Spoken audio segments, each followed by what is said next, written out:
Welcome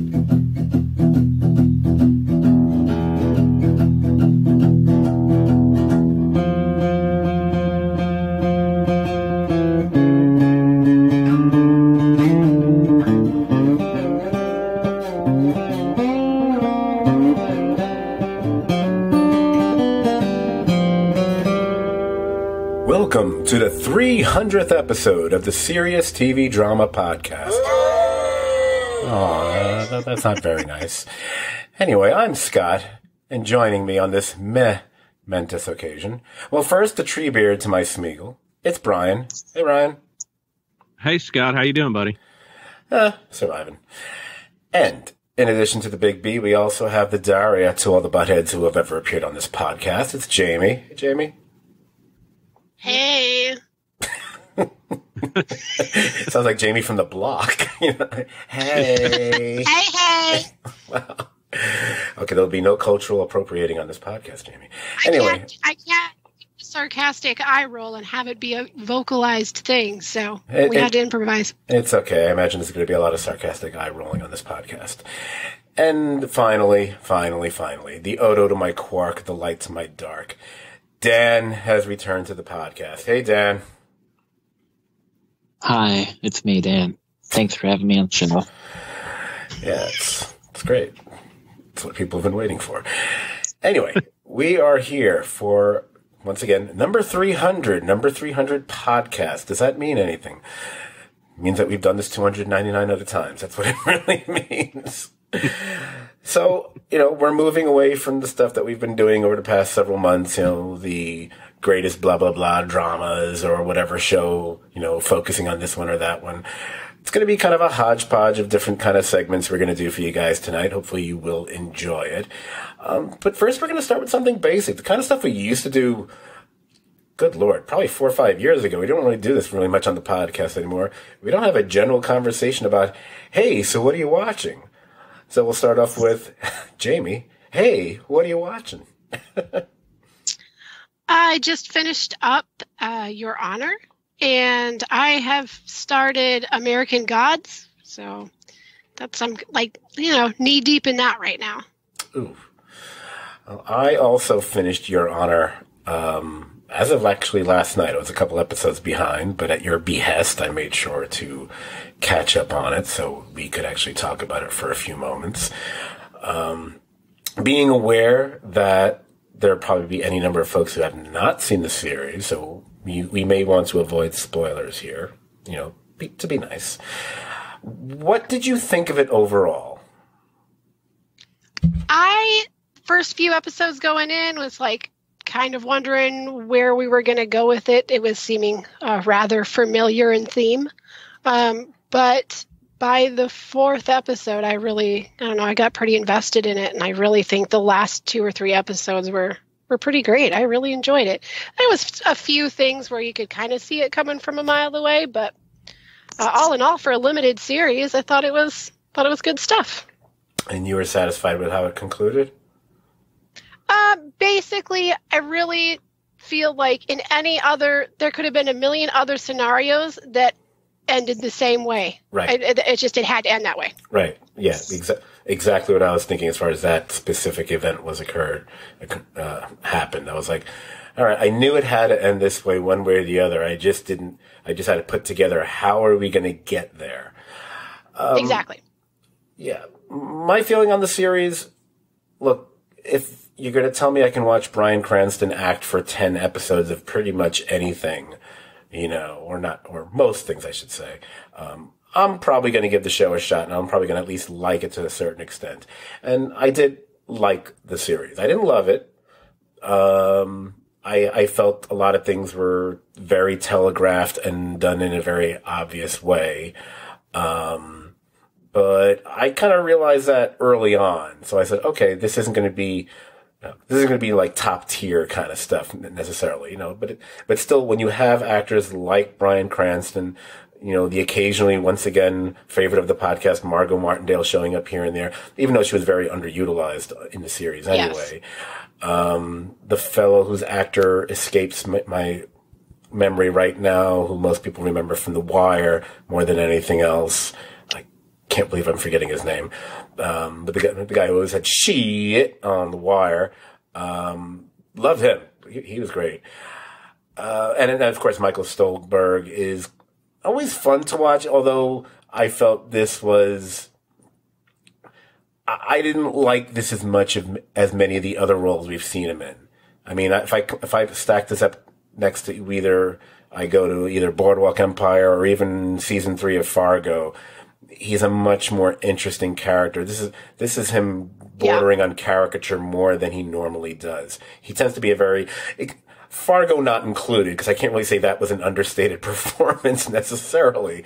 But beyond that, and his work, I think, in a Coen Brothers movie and so on and so forth, he tends to be a very good understated actor.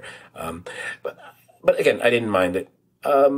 I liked it, didn't love it. Would I recommend it? I'd say if you're a fan of Bryan Cranston, you'll probably enjoy the show. You know, there's a lot. I think that's probably that's the biggest thing that I would hit on too. If you like Cranston, you'll enjoy it. You'll probably enjoy it. I mean, enough. If it isn't, you just gotta. I took it into consideration of this COVID year that we've had and the limited amount of things that we're getting.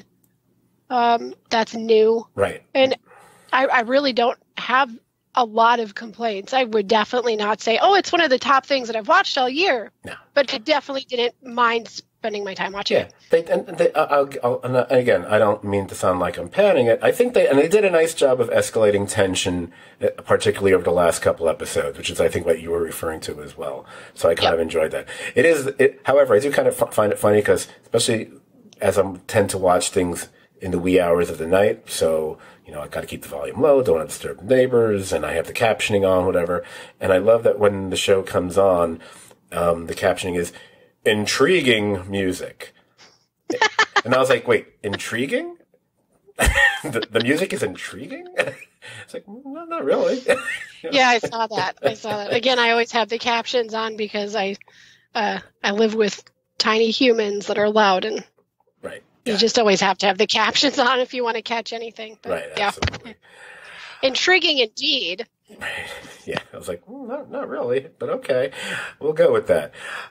Brian, have you been watching anything over the last few weeks, or at least since the year started, that's of any note that you want to pass along? A couple of things I watched that probably don't bear much discussion. One, because we would completely derail, but I finished The Stand. Oh, yeah. Yeah, I don't think we want to go down that rabbit hole. No, it's totally cool. I've been trying to get Dan to watch it all week because I was like, you really need to watch the worst episode of anything made. And I haven't even gotten up to that. I haven't even gotten up to that worst episode because I haven't gotten back to the last couple episodes. All I'll say about The Stand, I've said it a few times now, I guess online and in conversations with people. As I've said on the podcast a number of times, I hate when people get into the whole, the book is better than the whatever, movie, TV show, whatever it is. Because, first of all, that's true 90-something% of the time anyway. You know, outside of your occasional Jaws or Shawshank or whatever, there's not that many examples of that. And it's a totally different medium. I don't feel you can really compare the two. But where I don't call myself a hypocrite for saying this.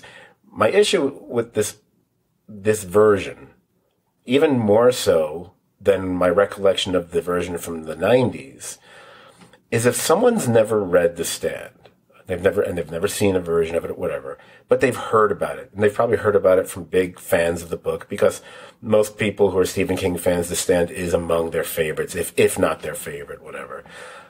By watching what they've done here, they would not understand why we hold it in such high regard. It lacks the momentousness or the specialness or something.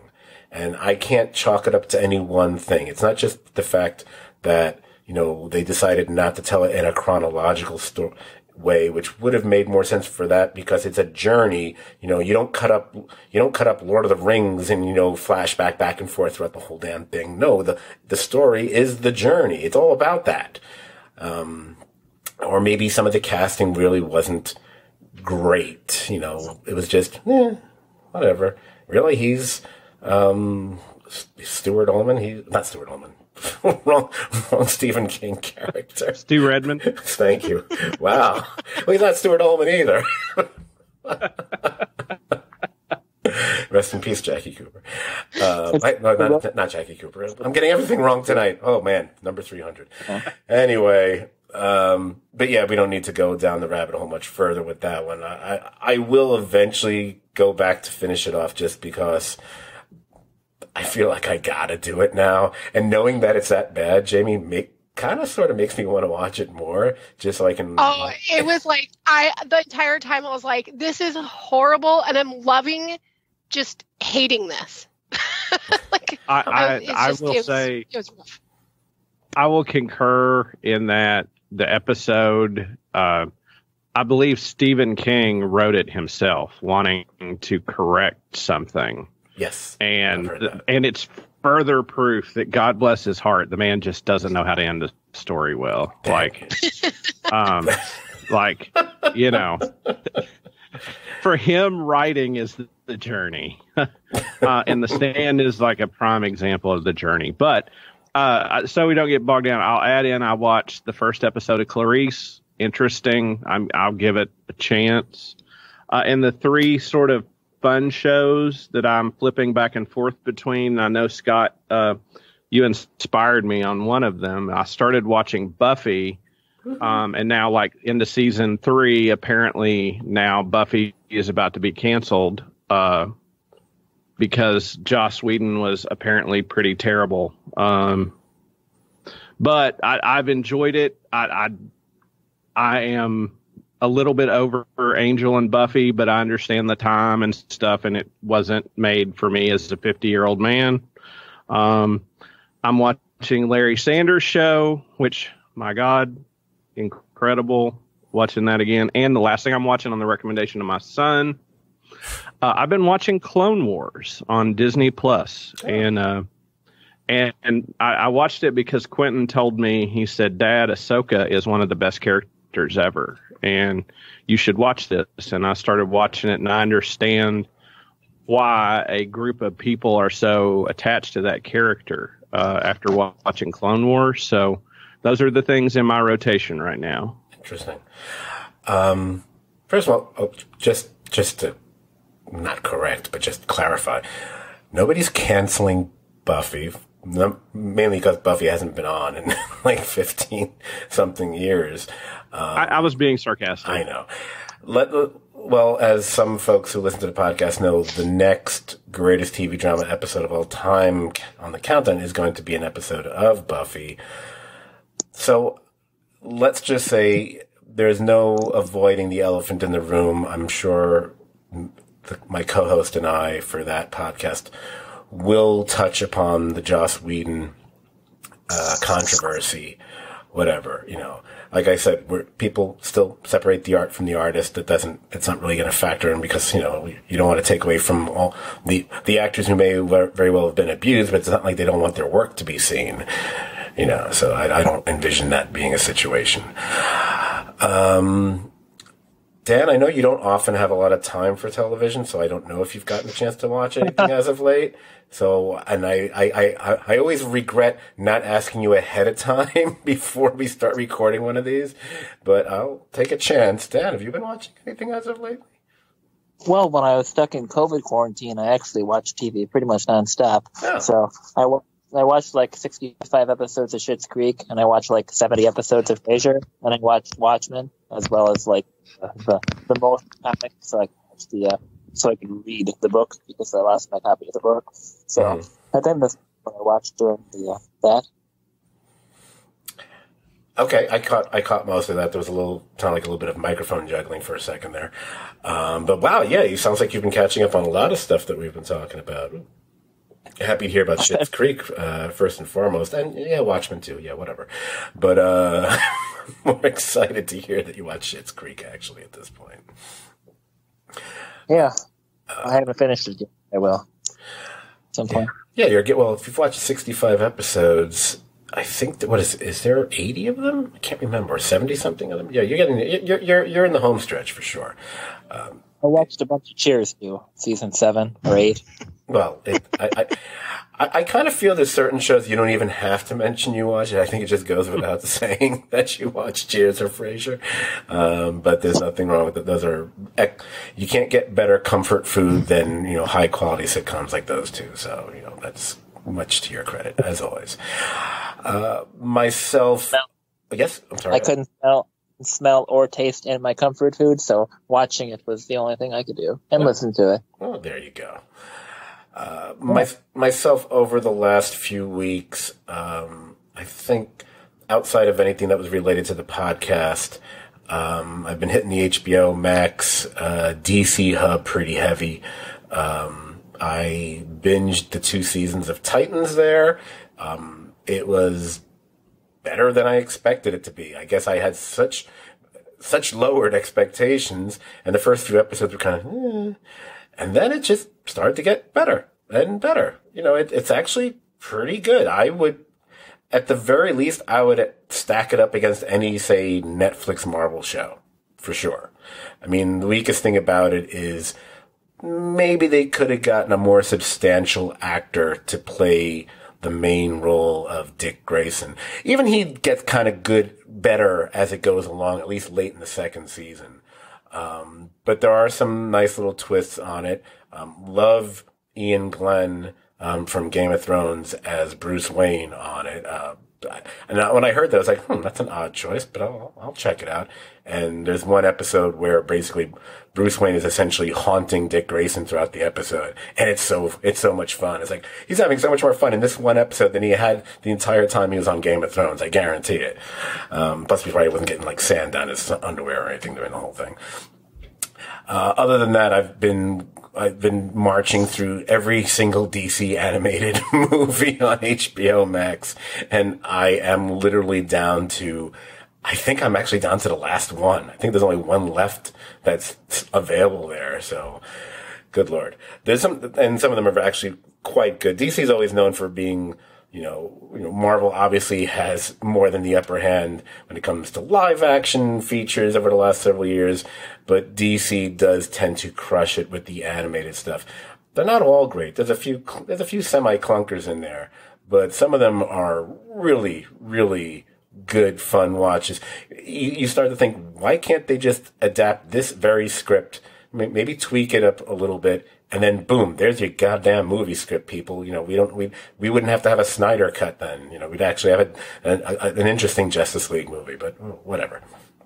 Give us Justice League Dark, please. Oh my God. One of the last ones I just watched was Justice League Dark Apocalypse War. And I was like, and it was brutal. I was like, oh my God, they're killing everybody. It's pretty good. It was pretty good. All right. Okay. So I think now we can kind of step on to one of the major segments I've planned for this podcast. And I've had this in the works, at least in my brain, for several weeks, if not a few months now. On this podcast, with the exception of a show like, say, maybe Legion or something like that, the shows that we've tended to cover have been fairly well-known, popular, the award darlings or just really critically acclaimed shows. I mean, we kicked off this podcast back in 2014 by it being about Mad Men. And over the years, obviously we covered Better Call Saul. We've dabbled in Game of Thrones here and there, although unfortunately we were covering it when it wasn't good. And a few other shows. But I started thinking about, it would be interesting to talk about the more underrated and overlooked TV series. And some of these we have talked about on this podcast over the years. They're not, totally out of the radar completely, but they're just shows that, never got quite that level of hype. So when I'm calling a series underrated or overlooked, obviously you can apply that to any number of series. And you can look at a show like Hannibal or Legion could fall into that category. Or you could even take it further. You can say Justified or Orphan Black or Mr. Robot. But those are not the kind of shows that come to my mind when I hear those words, even though those are all good or even great shows. I'm thinking about shows that either A, didn't finish their runs because it was just a decided lack of hype and viewership. They were under the radar and stayed there. or you have shows that actually did last for possibly several seasons and maybe even had a complete beginning, ending, and conclusion. But for whatever reason, they just never got that big push. They just felt, neglected from day one right till the end. You could say a show like Friday Night Lights is like that, but Friday Night Lights certainly got enough talk and coverage, and then in its final season, a shitload of awards as well. I'm keeping this list to just straight up dramas, because if you start getting into comedies, good Lord, if you think our podcasts go on forever, we really will be here forever if I included comedies as well. But if I could just include one, and just to give you an example, there was a comedy or a comedic series that was called Review that was on Comedy Central several years ago. It starred Andrew Daly. I'm telling you, if you haven't seen the show, find a way to track it down. It's as darkly brilliant, funny, bizarre as anything you could ever hope to see. It's really funny, and the more it goes on, the more like, wow, this is really screwed up, but you can't stop laughing while you're watching it. Going over, possible shows, I was tempted to think of something like an Ash versus Evil Dead, but you know what? How the hell do you categorize a show like that? It's a horror comedy? I don't know. I can't call it a drama. So, but obviously if you're a Bruce Campbell fan or an Evil Dead fan, go watch that show. Finally, the show that I struggled the most with as to whether or not I was going to put it on this list or in this countdown, whatever the phrase is, was the HBO series Oz. Because, number one, it's probably one of my all-time favorite series, hands down. And I, as well as a handful of other critics and super TV fans and your Seppenwalds and whoever else, will automatically point out that the major TV revolution into more diverse and mature content when we moved away from broadcast networks into cable really started with Oz. Even though a lot of people think it started with The Sopranos, actually Oz kickstarted The Sopranos and then so on and so forth. There's no Sopranos without Oz, basically. But I decided, no. The historical importance of that show for the TV landscape over the last 24 years, it just, to me, didn't fit. So I couldn't put it on the list because otherwise it's number one. To further defy some expectations, because I know people listening are like, oh, I bet I know it's going to be in there. It's got to be this and it's got to be that. Okay, I'm going to tell you right now. No, Firefly is not on this list. No, Freaks and Geeks is not on this list. There has been a ton said about both of those series over the years. And, and shows that may slip by without notice at first, like, say, Firefly did, or even Veronica Mars, they had such a cult following, a fervent cult following, I would even say. They reemerged, years later, with either it was a movie like Serenity or a crowdfunded movie like Veronica Mars had. Then they got another season. No, they don't count. Tough. What about a few others? A show that I think me and Dan have talked about way back when, like a show like Damages, because people never talk about it anymore. But then I thought, you know what? Glenn Close got a hell of a lot of attention and nominations for that and awards. It also launched the career of Rose Byrne. I don't think it makes the list. Something that would make the list would be something like ABC's Rubicon would qualify. But that show never grabbed me, so I'm not putting it on the list. And it's funny, with that show, I used to get confused because I thought, oh, the guy who's the star of that was the guy who was the star of the show called The Invisible Man back in 2000. And then it turned out, no, they're two totally different actors. I don't know why I got that confused. But by the way, Invisible Man, which I don't know if anyone even knows of or remembers, it was on Sci-Fi Channel, I think around 2000 or 2001, for actually had a couple seasons. Really good show. That should have been on my list. How many do I have? Do I have 13? Okay, we'll say it's like number 14 on my list, even though it's not on the list. Because Sci-Fi Network shows, I think, outside of your Battlestar Galactica, a lot of those shows tend to get lost in the mix. Look what happened to Krypton over the last few years. If that had been, on HBO Max, it would have been talked about up the yin yang, but no one ever talked about Krypton. And it ended with a great freaking cliffhanger that then they'll get back to. Okay, that's number 15 on my list. Okay. So let's just stick with shows from the last 20 years. I don't want to include the 90s, because then you're going to get bogged down in Homicide: Life in the Street, or American Gothic, or Briscoe County Jr., or even the freaking Flash show from the 90s. And I also tried to pick as many shows that just didn't have a proper finale. those shows that got canceled and you were left with a cliffhanger. I was like, really? You're not going to give me a freaking conclusion of this? That's what happens, which is like what happened with Krypton. So, that's pretty much it. I think I've gone through my own supposed personal rules and guidelines here. The ones that didn't get an ending. I said from the get-go this was going to go on for a while. I do not feel bad about how long I've been talking. Fuck y'all. Anyway, like I said, it was a series that had actually had a decent run, true ending, finale, relatively low number of episodes, still felt right. But it was just something that no one ever talked about. It just got overshadowed by other shows, even on the same network or other shows in a similar genre. Those series can make the list. Okay. So, like I've said, I noticed that in my notes, I tend to repeat myself. So I'm going to cut through all this crap. Cut. See, this could have been a lot worse. Brian, before I kick off my list, and just to give myself a chance to take a drink of something, I know there's one show that's not on my list that you would have on the list. And I feel horrible. I still have not watched it. I know it's good. It totally fits what we're talking about. I hope you remember what I'm talking about because I didn't prep you ahead of time. Is it Terriers? It is Terriers. Yes, Terriers was... It was the follow-up.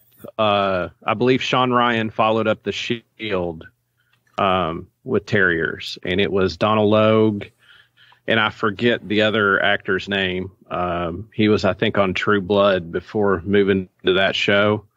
But they were a private detective duo, and Donald Logue had sort of his life was falling apart, and but it was just a really, really good show that I think suffered from the name and the branding, but it was some of Donald Logue's like best work ever and was a wonderful show. And I think our mutual friend Jack Glatfelter would probably put it on his list too, because I've heard him talk about it and he and I have talked about it before. Oh. But it just a fabulous show. It was on Fox. Oh, Fox. Oh, the death of so many shows thanks to Fox. There you go. They know how to. But it's okay. He parlayed that into Gotham and cashed a check. So Donald Logue did any. God damn it. Now I have another reason to hate it. Anyway. All right. Let me kick things off with my list with number 13. Like I said, I was doing a baker's dozen here, and if I didn't say that, I should have. The one thing about number 13, which differentiates it from everything else on the list, it's the only series that's actually still, quote unquote, in production. I mean, obviously COVID, who knows when the next season's going to be, but they didn't cancel it. At least last I checked, they didn't cancel it. So there still will be another season of this show. My number 13 show is actually the show Goliath. It's on Amazon Prime. It started back in 2016. It's the show that stars Billy Bob Thornton. It's also got this wonderful actress, Nina Arianda. She plays this other lawyer named Patty Solis. She's great. She actually just got cast as Ethel in the Aaron Sorkin I Love Lucy movie that he's doing. So I'm very psyched about that. And J.K. Simmons is going to be Fred. So that alone, it's like, holy crap. The show Goliath, actually, which is what I should be talking about. It's basically, it's another lawyer show, but this is a lawyer who's like been deeply disgraced. He's a bit of a drunk. He's a total ambulance chaser. Maybe he traces him too. I don't know. But at least in the first season, he gets that one case that's going to, possibly bring him redemption, or at least he'll be able to get revenge on the big law firm that had him, sacked. And I think William Hurt is the head of that law firm. And we've seen William Hurt play, bad guys before. I think he did it in Damages, actually. This is a little different. It's a little creepier. He's just a little bit more scarred than normal. Let's put it that way. Both emotionally and physically. But it's a lot of fun. There's been about 3 seasons. The first season is definitely the best season. It tends to almost go off the rails in the next 2 seasons a couple of times, but it's still a lot of fun to watch. I don't know if anyone's watched it here or not, but I definitely would say it's worth watching. I actually watched. I'm current on it, and I like it because it's Billy Bob Thornton being sort of laid back and reserved in a cool way. But you're right. The William Hurt as the villain was really good, but the star of it, I think you touched on it, was Patty. Oh, she's fantastic. She's really good. And also, I guess because, I know a lot of listeners are fans of Lost. The other major recurring character throughout all 3 seasons is the actress, Brittany Gold, who played, the character's name is Brittany Gold. The actress's name is Tanya Raymond. She played Alex on Lost. So you'll remember as the little girl on Lost who ends up getting killed. Anyway, much like they all did because they were all dead, right? Anyway, so let's move on to number 12. This is a show that we've talked about on this podcast way back when Dan and I definitely talked about this a number of times. I think we actually have a couple episodes of this series that are near and dear to our hearts. Number 12 is Hell on Wheels. Hell on Wheels, which ran from 2011 to 2016. Hey, it got 5 full seasons, 57 episodes, was on AMC. The problem with Hell on Wheels, more than anything else, it was just basically overshadowed by Deadwood that had been, even though that was, a few years earlier, it's really hard to compete with that, in the Western genre on TV. But for what it was, especially the first couple of seasons, a really excellent Western with a very strong cast. And Anson Mount was the main character, Cullen Bohannon, which is just one of those great Western names. And I guess, isn't Anson Mount on one of the Star Trek series now, I think, if I'm not mistaken? Yeah, he plays Pike, doesn't he, Dan? Yes. Is he Pike on the Discovery? Is that where he's appearing? They didn't do another spinoff, did they? No, not yet. Well, they're doing another spinoff where he's playing Pike also, but he's on a Discovery too. Oh, okay.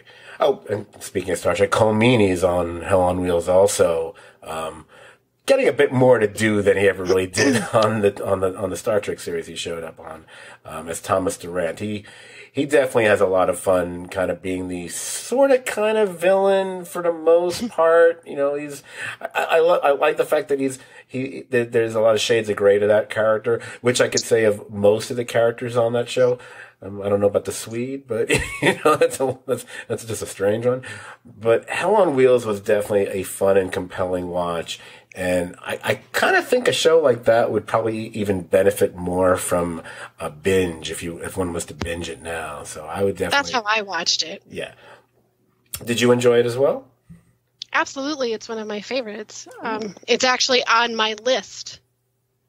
So it's on there. Yeah, it's on my list.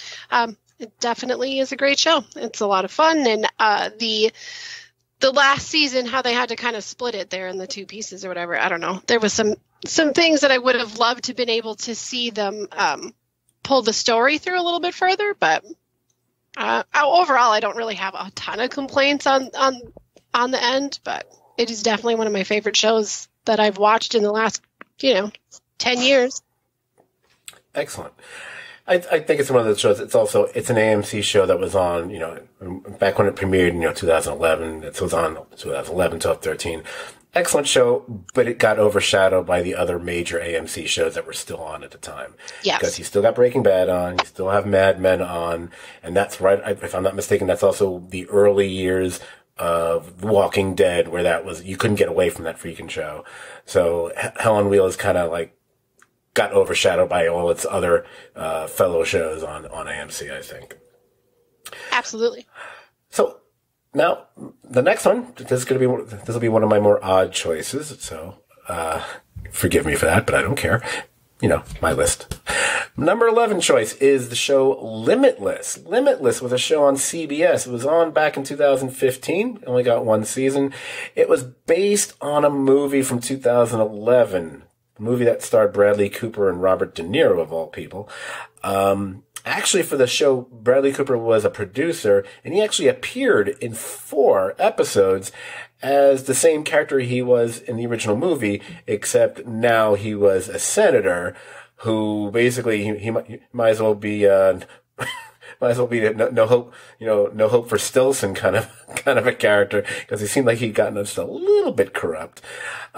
This is the show where the character was using this brain pill, like called NZT, that would, just make them use like 100% of their capabilities. One could say there's certain similarities to, say, like a show like Chuck, for example, I would say.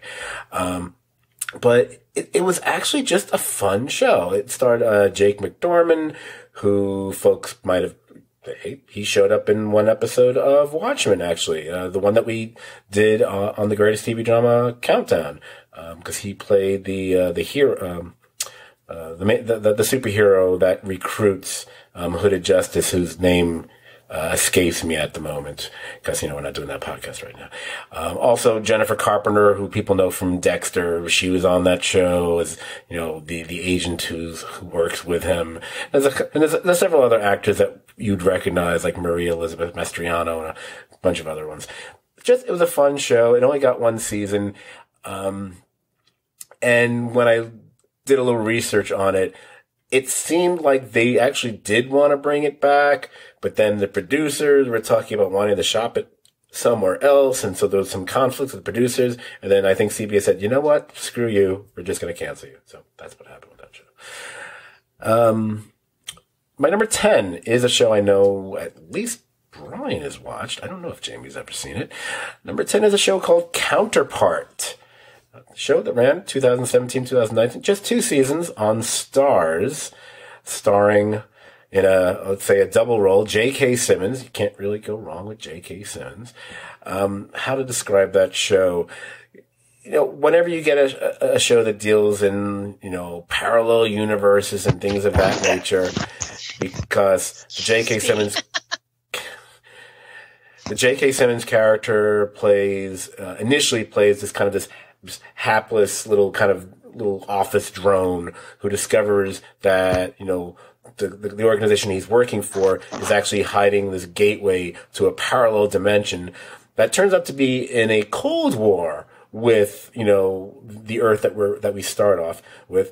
And his counterpart, his double on the other Earth is actually, a badass top-notch spy.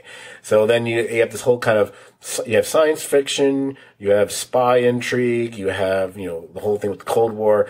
It's shot really beautifully. The effects are very subtle with what they do here. It doesn't require a lot of special effects outside of the doubling, and they do an excellent job of that. It's pretty seamless.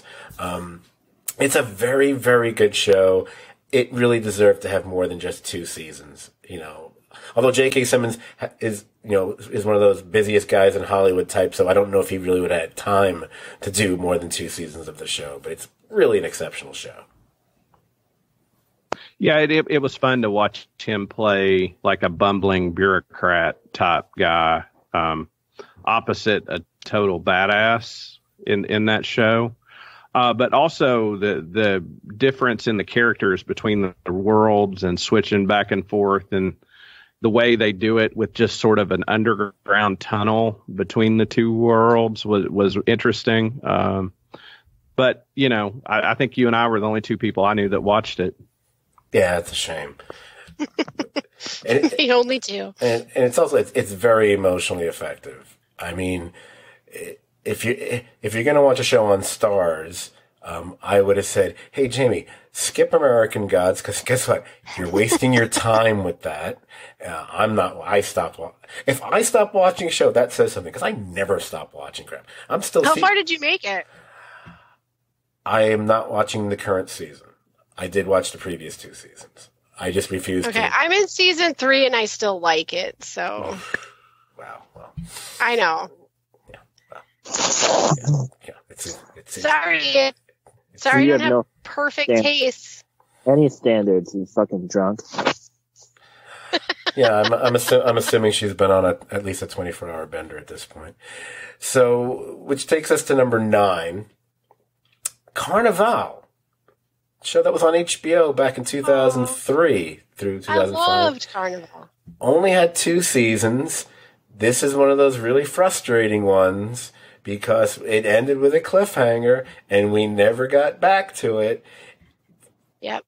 Terrific cast. You've got, Michael J. Anderson, who people remember as the little person from Twin Peaks. But you've got Clancy Brown in there, Toby Huss, who's one of our favorite character actors. Adrienne Barbeau still kicking ass, even though she's getting up there in years, but she's great on that show. And, Clea Duvall is usually good in most things I ever see her in. Nick Stahl I've never actually liked before, but I actually like him in Carnival. And for anyone who doesn't know what it's about, well, it's a really tough one to describe, actually, now that I think about it. Basically, it's set during the Depression, and it comes down to, obviously, the backdrop is, a carnival, these different, circus performers, whatever. It's basically becomes a war between heaven and hell. And you can say that Clancy Brown, he's like this minister who turns out to be just super warped and evil, and Nick Stahl is like, he's like the farm boy who turns out to be more the emblematic of the potential of good or whatever. I'm not making it sound that good, but trust me, it's really good. It's beautifully shot. Beautifully shot. It's really closely related to a lot of the biblical stories of Jesus, but retold in a Depression era carnival setting. See, you would be able to say that better than I would, because it's not like I've ever read any Bible, so I wouldn't know. I grew up in Catholic town, man. Every Wednesday night we had to sit down and we had to read that Bible. I know what's up. Yeah, her town's named after a fucking saint. Literally. Exactly. It literally was. Yeah. Excellent. Number 8 on my list. Oh, here's a wacky one that I bet no one's actually seen out there. Number 8 is a show called Human Target. It was back on Fox. Damn you, Fox. Back in 2010, 2011. Only got 2 seasons. I watched some. Really fun cast. Mark Valley, who some people remember from what legal Fringe. show was he on? Yes, he was on Fringe, but that's not what I'm thinking of, because I'm thinking of a show he had a bigger part on. That's right, he was on Fringe. Oh, the one with James Spader. Boston Legal? Boston Legal? Yeah, he was on that. He played the character Christopher Chance, who was basically, we can say he's like a bodyguard, so to speak. But he protects his clients by, infiltrating their lives in secret. He kind of draws out and he eliminates threats. Chi McBride, is it Chi or Chai? No. Is also on it. He's always fun whenever you see him on any show. Jackie Earl Haley is on that show as well. He's really good. It's actually based on a DC Comics character, though you wouldn't know it watching it, but Christopher Chance is actually a DC Comics character. That is not why I'm putting it on my list, but just happens to be a coincidence. It's a lot of fun. It's one of those shows that I kept thinking, if it had been on a different network at a different place, if that had been on CBS, it would still be on, but again, Fox, so, Now, number 7, I think, Brian, I think you've seen this one. I don't know about the rest of you. Number 7 on my list is a show called Good Behavior. The show was on back in 2016 and 2017. Just got 2 seasons, and it needed at least 1, if not 3 more. It was so damn good. It starred Michelle Dockery, who people know from Downton Abbey, playing basically the complete opposite in every way, shape, or form of her character on Downton Abbey. I mean, she's a thief, she's a con artist, she's a drug addict, she's everything about her. She's like one bad decision after the other. But that's how she lives her life. There's some other really fun character actors on that. Ann Dowd, that a lot of people love from things like, The Handmaid's Tale. And is she on, I get her confused. Is she the one from The Leftovers, or am I confusing with someone else? I don't remember anymore. And this other actor who's actually pretty good named Juan Diego. Are you talking about Patty? Yeah, she's on there. That is her, right? Okay. It's a really, really good show. It's got twists. It's got the whole thing with tension and suspense. It's got some decent acting. it's the TNT curse that when they actually do get a good show on TNT, then they decide to pull the plug on it. You know, they're basically Fox Light. You know, it kills me every time. Such a good. Brian, did you watch that? Didn't you? I thought you were like. I did. It was a lot of fun, and and as I recall, like the pilot episode of that show came out swinging, like letting you know, like this woman was like, it was like the Queen's Gambit, except she didn't play chess. Like all of her decisions. That's literally how I describe my life. Well, it was self-destructive twists. And it was very entertaining, and Michelle Dockery was really good in it. She was so good on it. It actually made me appreciate her work on Downton Abbey that much more when I realized, oh, I didn't know she had range. Wow, check it out. She's good. Okay. Number 6 on my list is a show. I think I talked about it once on the podcast a ways back. The show is called Sneaky Pete. It was on from 2015 to 2019, also on Amazon Prime. Got 3 seasons. Again, deserved more. Even had the goodness of Bryan Cranston, who was one of the producers and creators, not really a creator, but one of the producers behind the show, as a main bad guy in season 1. That's reason enough just to watch season 1. You get to have Bryan Cranston playing a bad guy. Come on. But you've got a slew of fantastic or well-appreciated character actors on that show. I mean, your star is Giovanna Ribisi, and Marin Ireland is very good on that. People might remember her from the second season of Umbrella Academy. Peter Garrity, who some folks might remember as one of the main older cops in the later years of Homicide, and he always seems to play a judge on other shows. I don't remember if he's on The Good Wife or The Good Fight or one of those legal shows. And of course, Margot Martindale, because she has to make everything good. It's a great series. The premise is basically it's a con man he's basically on the run from Bryan Cranston, who was this nasty as fuck gangster. He ends up taking over the identity of the guy who was his prison cellmate. And he ends up going and reuniting with his estranged family who hasn't seen him since he was a small child, hence why they don't recognize him, which is one of those, okay, if we can go with Superman with the glasses, we can believe this too, I guess.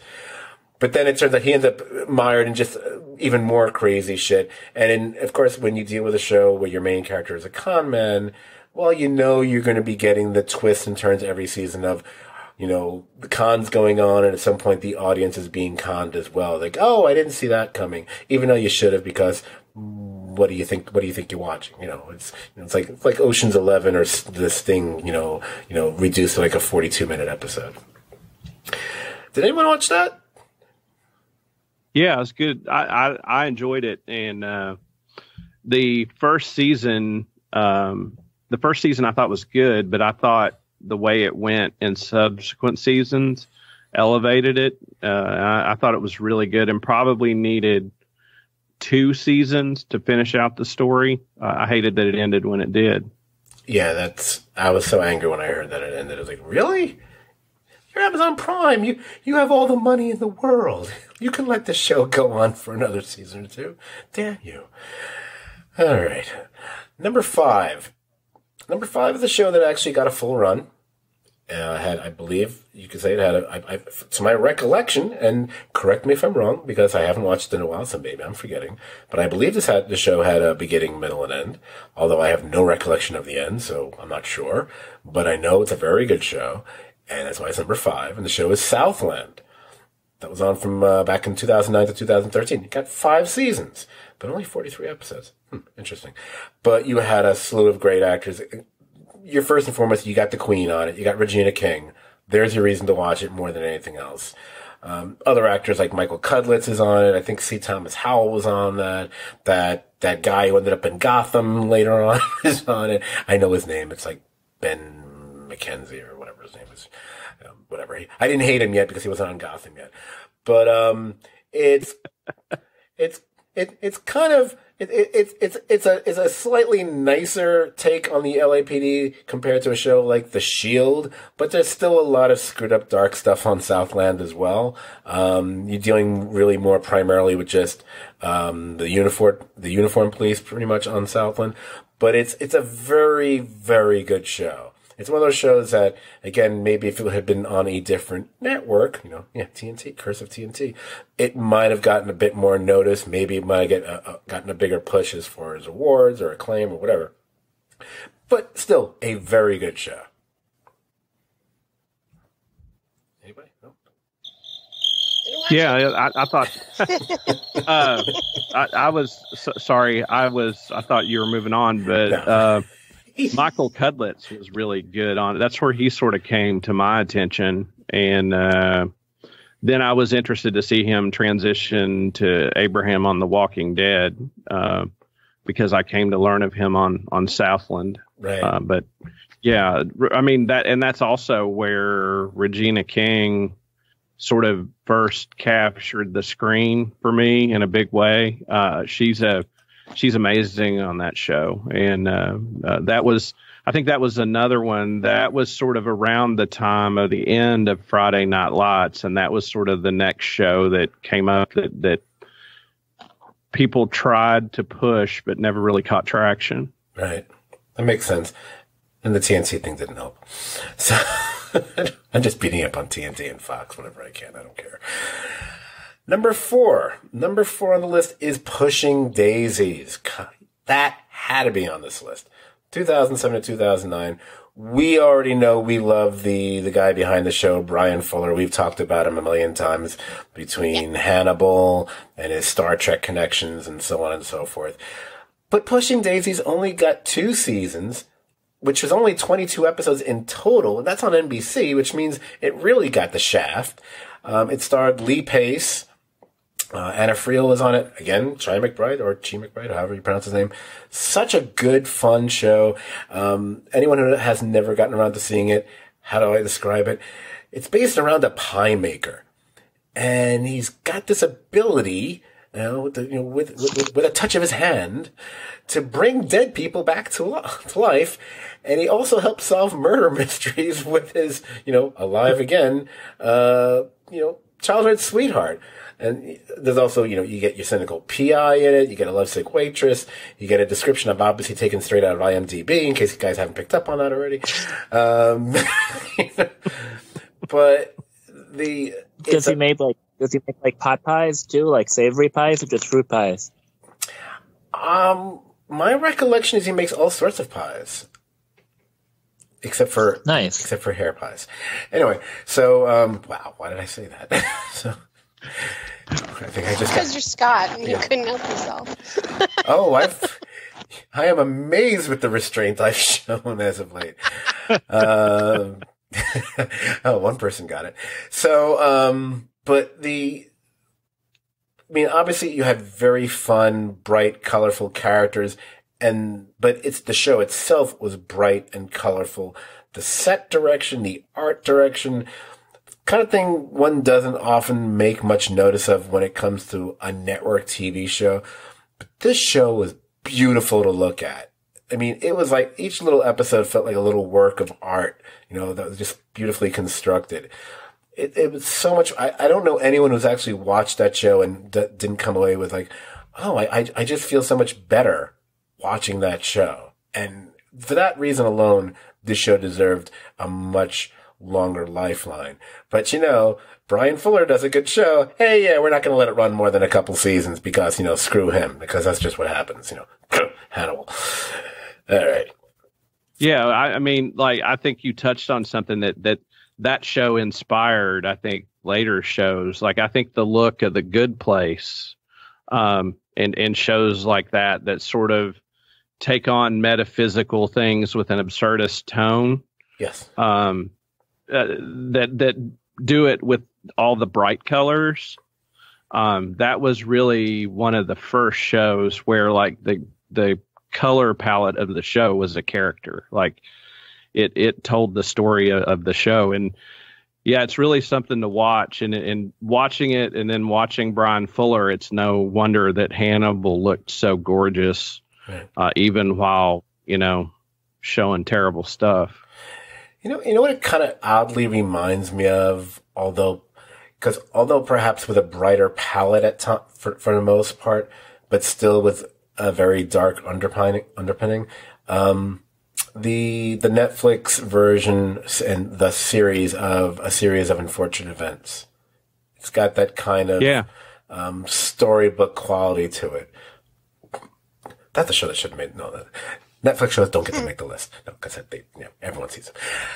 All right. Now we're up to the top 3. Top 2 everyone's seen, but number 3 is one that I think a lot of people out there have never seen. And, this show deserved to have more than just 2 measly seasons. It was on FX. It was on back in 2007 and 2008. I always mention this show as my number one. It should have gotten more than just, the 2 seasons it got. It was a show called The Riches. It starred Eddie Izzard and Minnie Driver. It's a family of grifters, and they take over the identity of an upper middle class, family down in the deep South. It's so good and it's so much fun. And Eddie Izzard is fantastic on that show. And I didn't like Minnie Driver before that show, and I really liked her as a result of that show. There's a bunch of other actors who appear on it who I didn't write down, but trust me, it's a quality cast. It's a really good show. God, it sucks that it only got 2 seasons. It really deserved more than that. Anybody? Yes. That's going on the list. Yep. I liked the show. It was a lot of fun. I love The Riches. Oh, so good. The final 2 on my list are both shows that had a beginning, middle, and end. They had a complete run. So these are just basically shows that it's not that they were cut short. They had a full run. They just deserve to be talked about and watched way more than they did. And we have talked about both of these shows over the years on this podcast. So I know it's a favorite among some of the co-hosts here. I know Dan's a big fan of both shows. Absolutely. I believe Brian is. And Jamie, I'm not sure. But I don't know. Possibly. It's going to be Mad Men and Breaking Bad. No, wrong countdown. Anyway, number 2 is, although one of them might be a combo of those. Gee, did I just give that one away? But number 2 is Rectify. Of course Rectify has to be on this list. Ran from 2013 to 2016 over on the Sundance Channel, which probably is one thing that didn't help it any. I know they did rerun it on AMC, but by that point, too late. It did get 4 seasons, and 30 episodes. If there was ever a series that really just year after year deserved nominations for just such a stellar cast, the actor who I haven't seen since, I mean, he probably has done other things, I just haven't caught them. I think his name was Aiden Young. He played the main character, Daniel. Abigail Spencer, I know her, we know her from other things like Mad Men and other things over the years, but she's his sister, Amantha. You had all these just really great actors on that show, just good from top to bottom. I actually foreshadowed this series, or at least this little bit of conversation, when I was talking about Deadwood with Jack Gladfelter. Oh, wow, I guess named twice on this podcast. Not that he'll ever hear it. When we were talking about Deadwood on the greatest TV drama episodes of all time podcast, because Rectify was created, written, and more often than not directed by Ray McKinnon, who Deadwood fans will remember. He played the tragic priest character in the first season of Deadwood, which just shows how talented that dude is. Basic premise of the show is, which for some reason, the one thing I didn't write down, I'm just trying to remember it now. Basically a guy who had gone to prison, and I guess I think he had like life sentence, whatever, but he gets out of prison.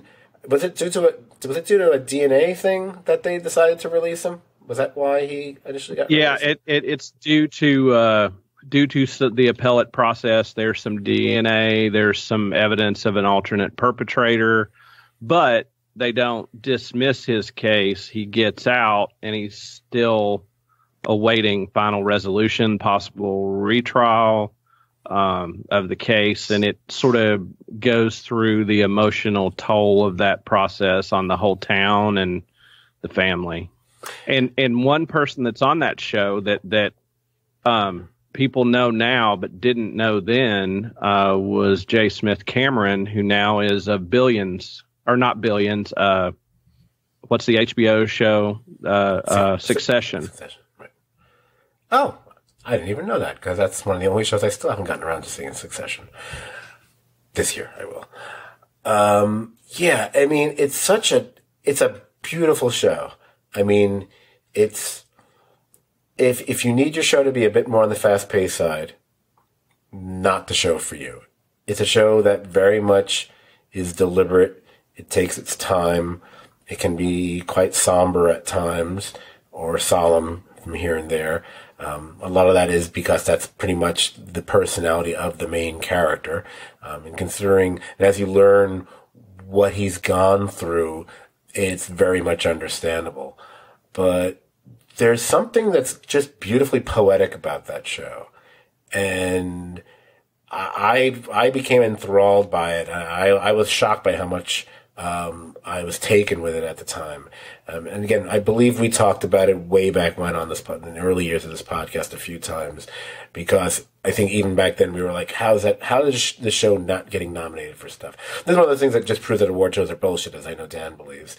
A show like Rectify really deserved so much more notice than it ever got. I know Sappenwall did talk about it a few times, but one TV critic does not a hype machine make. And this is a show that really deserved far more attention, far more eyeballs than it ever got.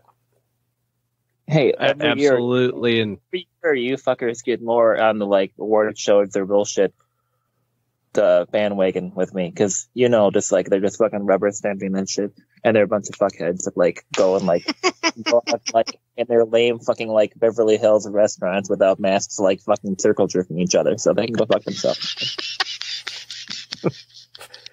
I love that we waited. This public service announcement brought to you. That's. I can't. Sponsored by the CDC. It's Dan. Yeah. That's what I have been waiting for. Yeah, I think the CDC stands for something else now, but okay. Yeah, one of them's Dan. One of them might be cock. I'm not so sure. Maybe just chicken. Yeah, pretty much. Anyway, I was telling people earlier, it's like, oh, you should check out our 300th podcast. It's you don't need to know what's about it. It's number 300. It'll be a good one. Anyway, so number one. Again, this show got a full run, beginning to end. But damned if it wasn't the best show that I think we watched over the last several years that for whatever reason just didn't break through and get again, the attention that other shows on the same network got. Much the way a show like Hell on Wheels got overshadowed. This one, I think, even more so.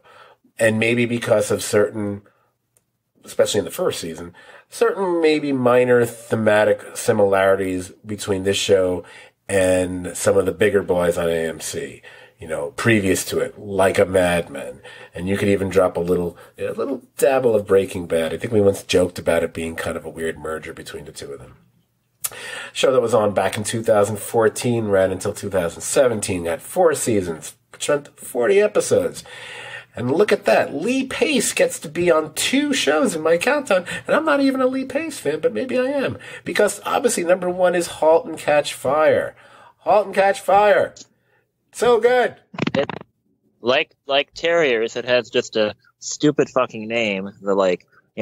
It's just something computery from the show that nobody knows, even the people that did computers back in the 80s. So it's just the dumbest fucking name ever. It's just dumb. No, it's that a lot of people actually believe that was one of the problems with the show. You're right, that the title was confusing and no one knew what it was about. And it's one of the lessons I learned when you're writing. It's yeah, you don't want to screw up the title. I mean, yes, you might get a cult following over time, a la Shawshank Redemption, but... Yeah, or the Republican Party. Oh, you say other kind of cult following? Okay. Fuck you, Pat. You're on the wrong. You should have been on the podcast 3 weeks ago when we did the West Wing. That was the political. One. I've never seen that. I know. I can't. I know. That's why you're not on the podcast. So we could watch that one together. I've never watched it either. Oh boy. Hey, we finally found something. Oh, yes. There you go. Excellent. Hopefully, it's not just on Pisscock or whatever that NBC network thing is. But. Okay. Anyway, so back to *Halt and Catch Fire*. Man, I wish I had recorded last night. So you had obviously, you had Lee Pace, you had Scot McNairy, Mackenzie Davis, Carrie Bechet, who so good on it, and again Toby Huss, who we mentioned before, just one of those great go-to character actors. How to describe *Halt and Catch Fire*? Hey, Brian, you want to do the honor so I don't have to come up with something off the top of my head here? A scrappy group of computer programmers try to come up with a way to revolutionize the personal computing industry and hook up with a marketing guru to position themselves in the computer market. Not bad. Okay, I'll go with that. That's good. But even cooler sounding than that. Trust me, it's really good. Great, and it's really, if there was ever a show that's really about the characters, it's this one, and how they pretty much pinball off each other, and there is constant tension and drama between these characters at different points in time, where they're either allied together, or they're in opposition to each other, or they're in love with each other, or they don't trust each other. It goes on and on and on. And it is also, I would say, it's even one of those shows that one can say actually gets better from season to season. Like, season 1 is fine, but there's a lot of things about season 1 that feel very paint by numbers. And it's like, oh, the main character, he's like Don Draper light, basically. He's kind of mysterious, and he's got this big way of selling things, but he's actually, an empty shell, or blah, blah, blah. But as the show goes on, he becomes much more interesting. The women, especially Mackenzie Davis and Carrie Bechet, they pretty much overshadow the men. They become stunningly great and well-realized characters. It's one of those shows that they did give it a proper ending, but there was part of me that I wish they almost would slow things down and give us just one more season. But quite frankly, we're lucky we got as much as we got from that show. That was a show that was in danger of being canceled pretty much every year. And AMC just kept it on because they said, we know it's a quality show, we're going to keep it on. Because some networks actually do that. Take that, TNT and Fox. Anyway. Man, that's like the second rib against TNT tonight. You're going to get a phone call. Or they're going to blow your ass up. That's what it stands for, yo. But yeah, I'm guessing there was nobody watching *Halt and Catch Fire*. Like, it couldn't have had any ratings at all. So yeah, we're lucky that they gave us a lot, as much as they did, and a good end, an actual ending. Yeah, I think the thing that I liked about it was seeing people go from the outside of an industry to the inside of an industry. And you had the rebels that helped them get there fighting against the people that wanted to change. And a lot of the tension was stuff that typically you wouldn't respond to, but the way the story was written, it gave you a nice little history of computers, but it wasn't really about computers. It just happened to be about computers. And so I thought it was a really enjoyable show. And I think looking at a lot of these shows, I think the problem is that what I see is like Rectify, *Halt and Catch Fire*. There are some shows that made stars, but the initial stars of them are the character actors we all love, like Scot McNairy. But I don't know if like vapid people just need a star to watch or something. But, *Halt and Catch Fire* and Rectify both are just amazing, and the work on them is amazing. And, Lee Pace, his sort of insane pitch to try to make them bigger and take on the big guys. It was all captivating. And I know we talked about that show a lot too, about never could understand why it didn't catch on. No. Insane. It's insane. Yeah. Yes. I agree. Oh, wow. You sound like Jamie now. Brian does that. Brian does that to a girl. Mm-hmm. He does. And me. Girls and me. so that's... Well, now I think there was real insults in those long, drawn-out pauses.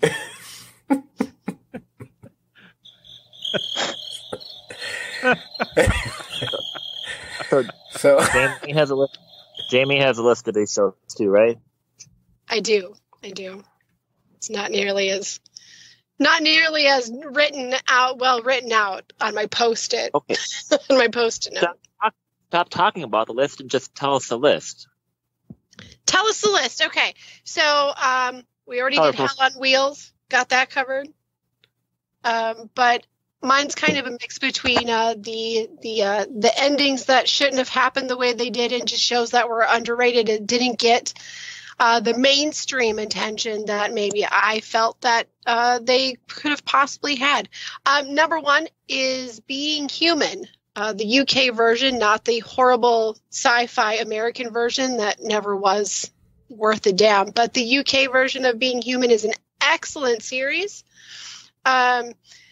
It's got a lot of British actors in it that have since come into a lot of Lord of the Rings. You see them everywhere. The list is long. Pretty much everybody that's in the show is now in other either long run series or blockbuster hits. It is an excellent show. It's a great watch. If you like British dramas, it definitely has that, but there's an edge to it that the American version never really could get. But that one is definitely high on my list. Another one is, again, a show there's an American version and a British version. I'm going to go with the American version on this, and that is Queer as Folk. Queer as Folk definitely, when it came out, was definitely big in the LGBTQ community, but it didn't reach the mainstream quite as much as maybe it could have. But where it did, I think that it made a profound voice, a profound difference. It was the first time we actually got to see a television series that, we had a few things like Ellen, and I mean there was a few other sitcoms and stuff like that was happening at the time, Will and Grace, that leaked some of this into the mainstream. But the reality is it really it dumbed down and softened up a lot of the realities of the lifestyle and the choices that these people were having to deal with on a daily basis. It dumbed it all down. And it was great for getting it out to the mainstream, but Queer as Folk always kept it very real, and it was very raw, and it was a fantastic show. It had a great cast. And I don't think it ever got I think if the show came out now, it would be just massive. I think it would be huge right now, but it came out and ended 10 years ago. So of course, Ash versus Evil Dead is one of those that we just talked about in Hell on Wheels. And then, Sense8 is another excellent example of a show that got cut. I know it's a Netflix show, and I know that Scott said no Netflix shows, but I'm putting it on there for a reason. It is a freaking great show. It was so much fun, and Netflix canceled it, and the fans just flipped out because the show was really, really hitting a peak, and then they canceled it, and the fans flipped out, and they flipped out to such an extent that Netflix finally agreed on doing a finale in the form of a movie. So they did finish the story. It really could have been a whole season, and it would have been fantastic. But I think that the show really it deserves a lot of credit for what the show was. But also, I just thought it was really cool to see fans get their way, sort of, kind of. It was neat to see everybody like come together and rally to get the ending that the fans deserved, because this show is like really has a lot of heart and you really fall in love with these characters. It sucked to not get a good ending out of it, but we at least got something. Are you talking about Daredevil? Yeah, Daredevil. That's what it is. I just want to make it clear that I didn't say you couldn't have a Netflix show on it. I just made one crack about Netflix. You totally did. You just said no Netflix shows because everybody's seen them. Right.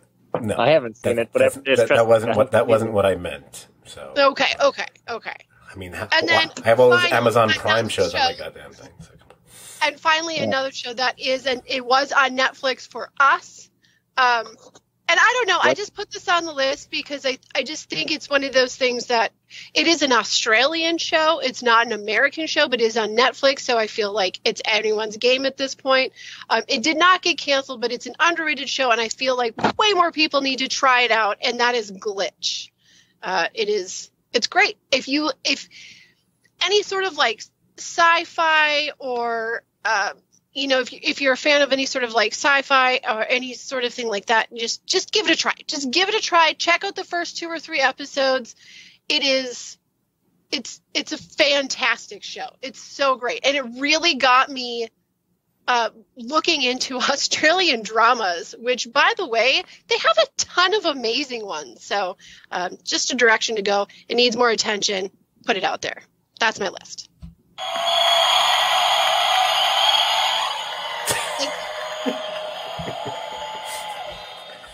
I love this thing. I'm sorry. Excellent. I have a couple of shows. I did make a list because I can't find my Post-it note book. Just write it on your hand. Yeah, with the crayon, or white crayon with blood. One show that I've talked about in the podcast before. Sometimes I'm just like joking around, but I'm serious. But Longmire really did. I don't think Longmire got the credit I think it deserves. It's actually like a really good show. I mean, it's similar in concept to like Justified and that kind of stuff, but it is like really damn good. So Longmire's good. It didn't start as a Netflix show, so I'm allowed to talk about it. Hopefully, right, Jay? Again, why didn't we record last night? What was the reason? Anyway, go on. I was worked a double shift and then after driving 500 miles a day before. So I know. I gotcha. So it's very sad. Go on. Yeah. So Longmire is really good. And then the NBC series Awake was canceled after like halfway into the first season, and it kind of had like an ending, but I thought it was a really good show. Jason Isaacs was really good on it and had a variety of other like actors that are on a bunch of stuff. And it was a good show. I just didn't get, I guess nobody watched it, but I really enjoyed it. I remember Awake. That wasn't bad. Yeah. I mean, it probably couldn't have went on forever. I'm not sure what exactly kind of plan they had, but it was a good show, and I thought they could at least done more than like 13 or 14 episodes. Right. Does Brian have a list? Brian? Scott covered most of mine, but I will add a couple. One is I really enjoyed the ABC take on, I think, the British show Life on Mars. Now, that was contained as one season, but by the time it got to the preordained ending, I thought it had the potential to be a good show. I enjoyed it. And the other that I'm disappointed about currently, and I've talked about it previously, is the Hulu adaptation, Zoe Kravitz, of the John Cusack High Fidelity vehicle. That's only going to get one season, and it was a really enjoyable show. I really liked it. I thought it had a lot of heart, and she was just awesome in it. So, but I will touch upon the things Scott mentioned that would have been on my list. Hell on Wheels, amazing. Counterpart was high on my list. Sneaky Pete, Southland, Pushing Daisy, Rectify, Halt and Catch Fire. And to round out my list, I definitely would have put Review. That's one that if you want just some high strange comedy, go watch that. Okay, I just my conscience or lack thereof or whatever it is, I cannot proceed further with this podcast without spending 30 seconds just mentioning how much I despise that version of life on Mars. I can't tell you how much I hate it. And when actually, if we were doing a certain other segment, it would be the perfect segue. Because when I've talked about bad series finales, Life on Mars to me, you can take your Dexters and you can take your How I Met Your Mothers and all the other ones. I'm sorry. The American version of Life on Mars has the most idiotic, stupid, worst series, whatever you want to call it, finale I have ever had the mispleasure or displeasure or unfortunate nature to ever see. I can't tell you. In fact, no, I can't tell you because I'm telling you right now. I hate that. I hate it. I would rather sit through a marathon of Prometheus, Interstellar, and Star Trek Into Darkness backwards and forwards before ever watching another minute of that goddamn take. Oh, I hate that version of the show. Oh, it makes me so angry. Oh, it made me hate Harvey Keitel. I hate it so much. Sorry, just wanted to say that. I would say totally appreciate that. Please seek out the British version. The finale. The British version is amazing. Go that's the one to go find. If you want to watch the American version, because Brian usually has pretty good taste. Everyone's entitled to be. I've been wrong before. Brian's entitled to be wrong. But oh my God, don't watch that one. Watch the British one. And it's got the David Bowie song and everything. Just go watch that one. Good ending. Spinoff. I totally agree. But as I said, I think the show had potential if it hadn't went the direction that the ending was. That if it had not had that ending, the ending was terrible. It was. I mean, it made Stephen King look like an excellent ending writer. It was so bad, but I enjoyed that cast. I enjoyed Michael Imperioli, Harvey Keitel, Gretchen Mol, Jason Mara. I thought the cast gelled for me, and I enjoyed it. But you're right, the ending sucked. But that's why it's on my list. It had potential, and they blew it up. I mean, I will say the ending obviously taints the whole thing for me because I kept watching it. But here's the thing. And we've seen this happen with a number of TV series that are, we decide to Americanize some British import and then we just round the edges. And although there are occasions where it actually works out well, I think Jamie talked about one earlier, with Queer as Folk. But more often than not, it's like it loses something in the translation, or maybe it's just not as well cast or whatever. You can look at the American version of Broadchurch, which is like, compared to the original, so on and so forth. But if you go watch the original, I'm sorry. I mean, again, I like a lot of those actors. I like Michael Imperioli, of course. I like Gretchen Mol in The Right Thing. Jason O'Mara, he's like the third or fourth best Batman animated voice. Whatever. And Keitel is Keitel. But to a person, each actor playing those parts in the British version is to me at least, substantially better. Substantially better. Not just a little better, a lot better. And maybe they're just more believable. Maybe some of these actors are just, you can't get past it being Keitel, and you can't get past Michael Imperioli because he's always going to be Christopher from The Sopranos. Maybe that's part of it. I don't know. But it didn't, I look back on it and it's like, you know what? The show was never very good, but I stuck with it because I love the concept and I love the original. And I kind of wanted to see how they were going to end it. And then what they did is like, okay, I never saw that coming. They came up with the stupidest thing possible. I was like, who wrote this? Did you hire a kindergarten class to come up with your fucking finale? Because that's what it felt like it got written. Oh, God, I hate that. Oh, I hate that fucking show. Oh, I'd rather watch. Scott, if you can't sleep tonight, you're welcome. Oh my God, it's makes Gotham look like freaking Breaking Bad. Oh, I hate that. All right, so. With all that said, anyway, back to the podcast. So, let's look at time. Okay, yeah, we are going to be skipping over to this. All right.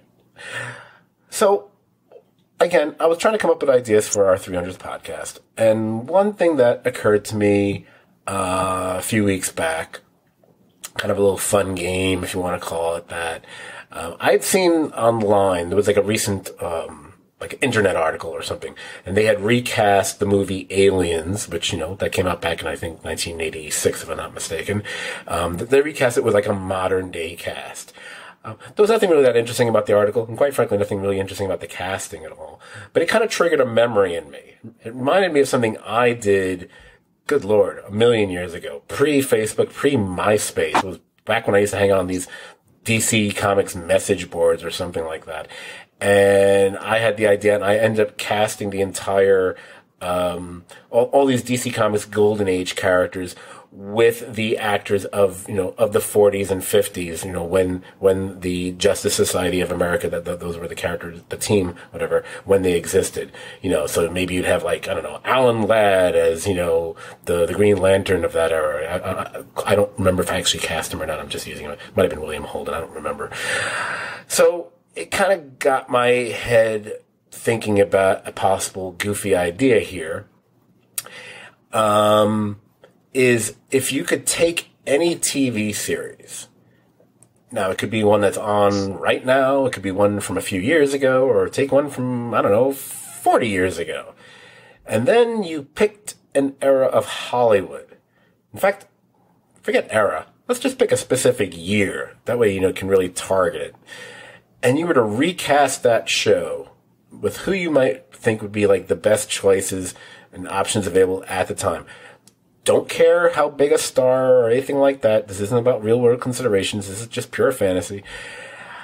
Now, I personally, this was like a fun exercise, but I probably spent way more time on it than I should have, because I was freaking obsessing about this, trying to get it right, because, I'm an idiot. And I also wanted to make sure that my picks were justified. I was trying to get the ages to match up and so on and so forth. I kind of went a little crazy with it. Now, so when I start revealing these, I'll give you like the show and then the year. Now, before I start, I think at least one, if not more of you, at least had the idea. At least you might have taken it under slightly more conventional than what I did. I don't know. Brian, did you say that you had done something along these lines already, or not? I can't remember. Yes, I did something. I did something about an idea of recasting an old show with current actors. Okay, hey, that's it. It's almost like the reverse of what I did, so it works just as well. So that's cool. Would you like to reveal yours first? One of yours first? Do you want me to give one and then ping pong back to you? These are the kind of things I usually would have arranged before the podcast, but we're kind of winging it because I was kind of prepared to do this. Anyway, I'll just wait to hear what you guys have, because I put one together in my head, but I'm sure that yours are probably more prepared. Well, So, all right, I'll kick this off just because I want to know a timestamp on this thing. Okay, so the first show that I'm going to talk about is a little show that maybe we've talked about a few times on this podcast. It's a show called Better Call Saul, because, gotta do Better Call Saul. And I imagine just set back the timeometer on my little chronometer on my time machine here. And I'm imagining if I was recasting Better Call Saul as if it was 1965.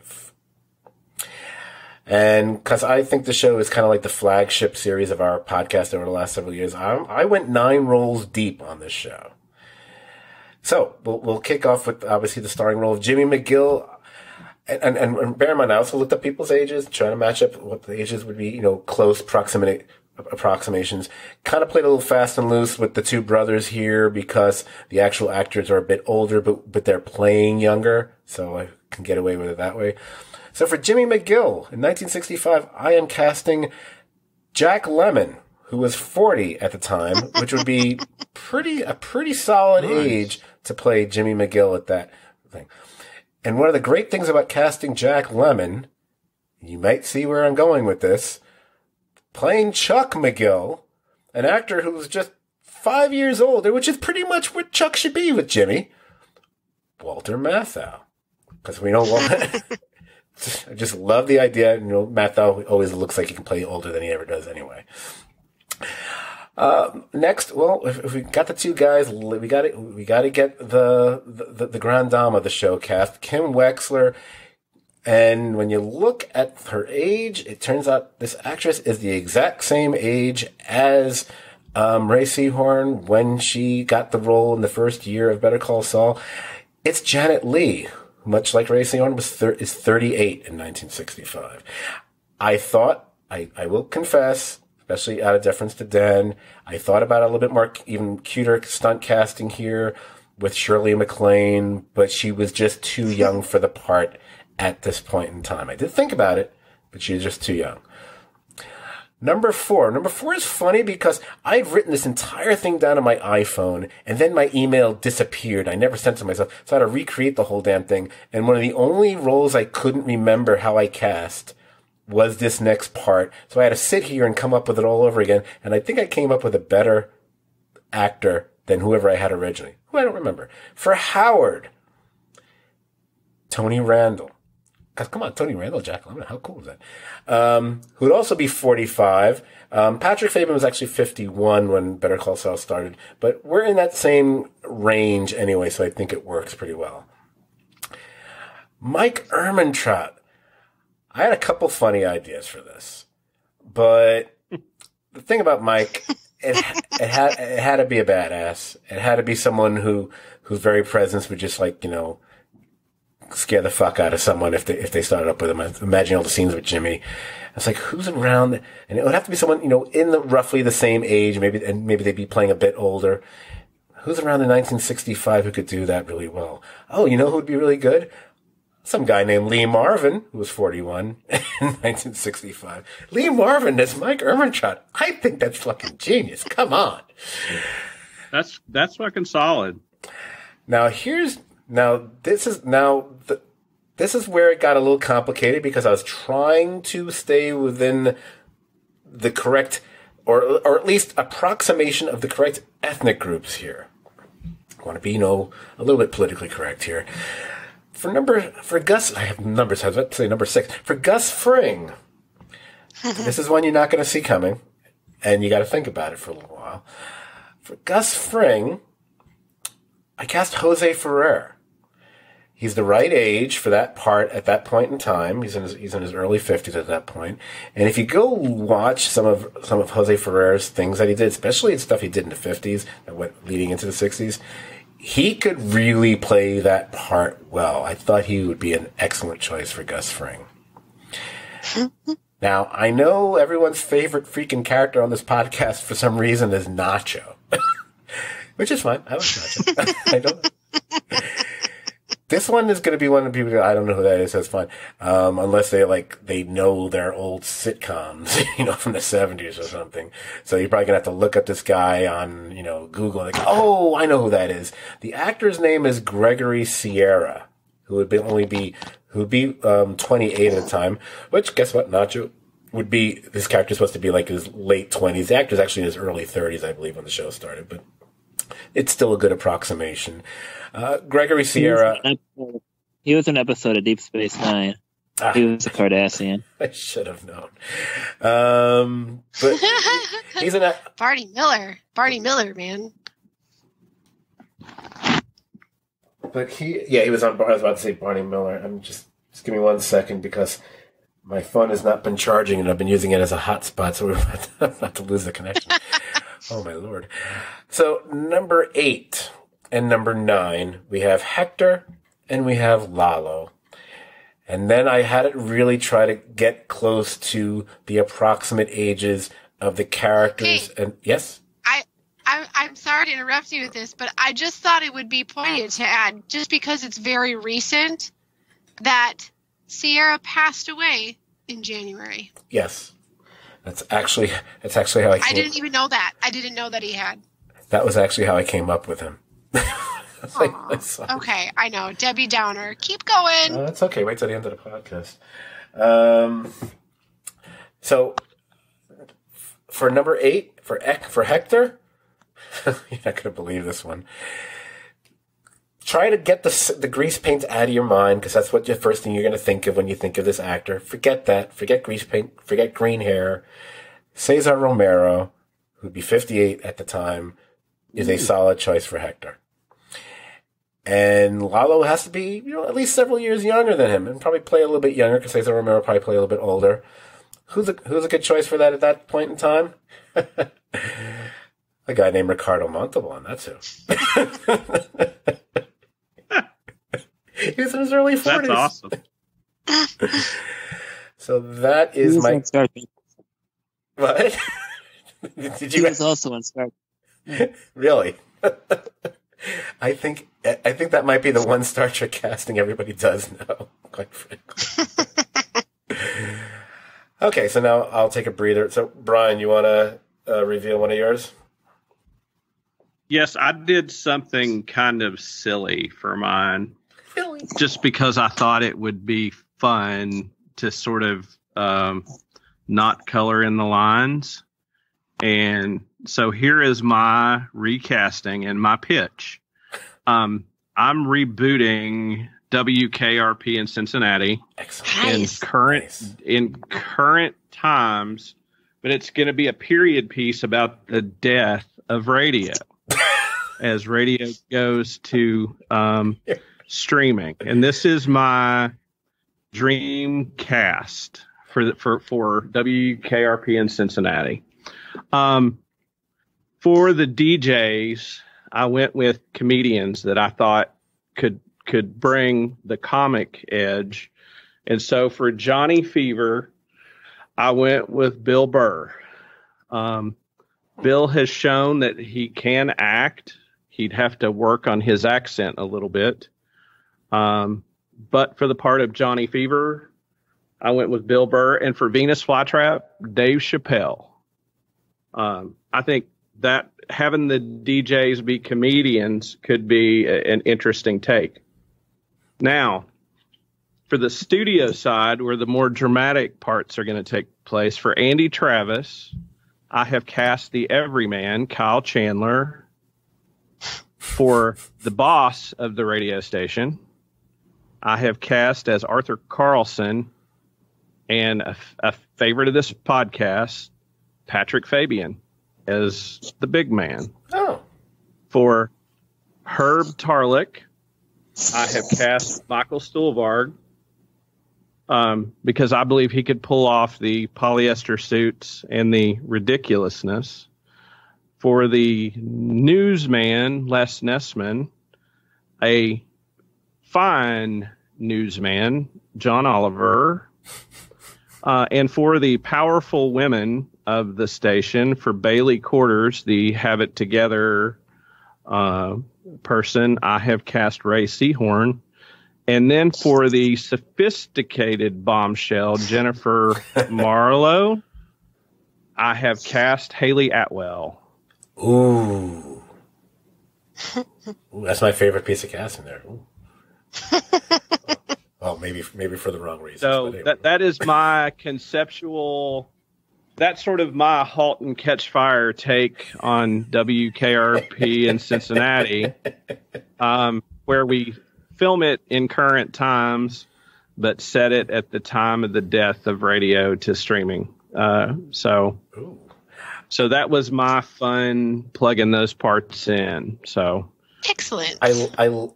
What I love about that is that you actually took it a step further by just subtly changing the concept of the show. So it'd still be true to what it was, but just that's a really nice little touch there. I forget. Do you have one more, or you just have just that one? No, that's the one. That's Okay. the one I teased out. I had one that I was gonna throw to the group just for fun, but go ahead and do yours. And I know we're running on time. So No, don't worry about that. I was lying before. I don't care how long this podcast is. Okay, no, I do care. So it's the Serious TV Drama Podcast. The podcast that, obviously it's been about Better Call Saul more than anything else over the last few years. But what did this podcast first start out to be about? It was about Mad Men. I have to recast Mad Men for this. I have to. But but what would be fun to do with Mad Men is, well, Mad Men pretty much starts off in 1960, so why not cast it like it's 1960? Now, don't worry, I'm not going to go as crazy as I do with Better Call Saul. I'm only doing the 6 major roles here. So I didn't go populate all the admin who work at Sterling Cooper. But this is when I was really trying to drill down on actors' ages, really trying to match things up as much as possible. So, with no further ado, Don Draper. Now, John Hamm was 36 when Mad Men started. Hey, you know who's 35 in 1960 and would probably be just an excellent choice for Don Draper? A man named Paul Newman, that's who. Come on, Paul Newman, perfect. Come on. Yeah, you can't do better than that. Try. Number 2.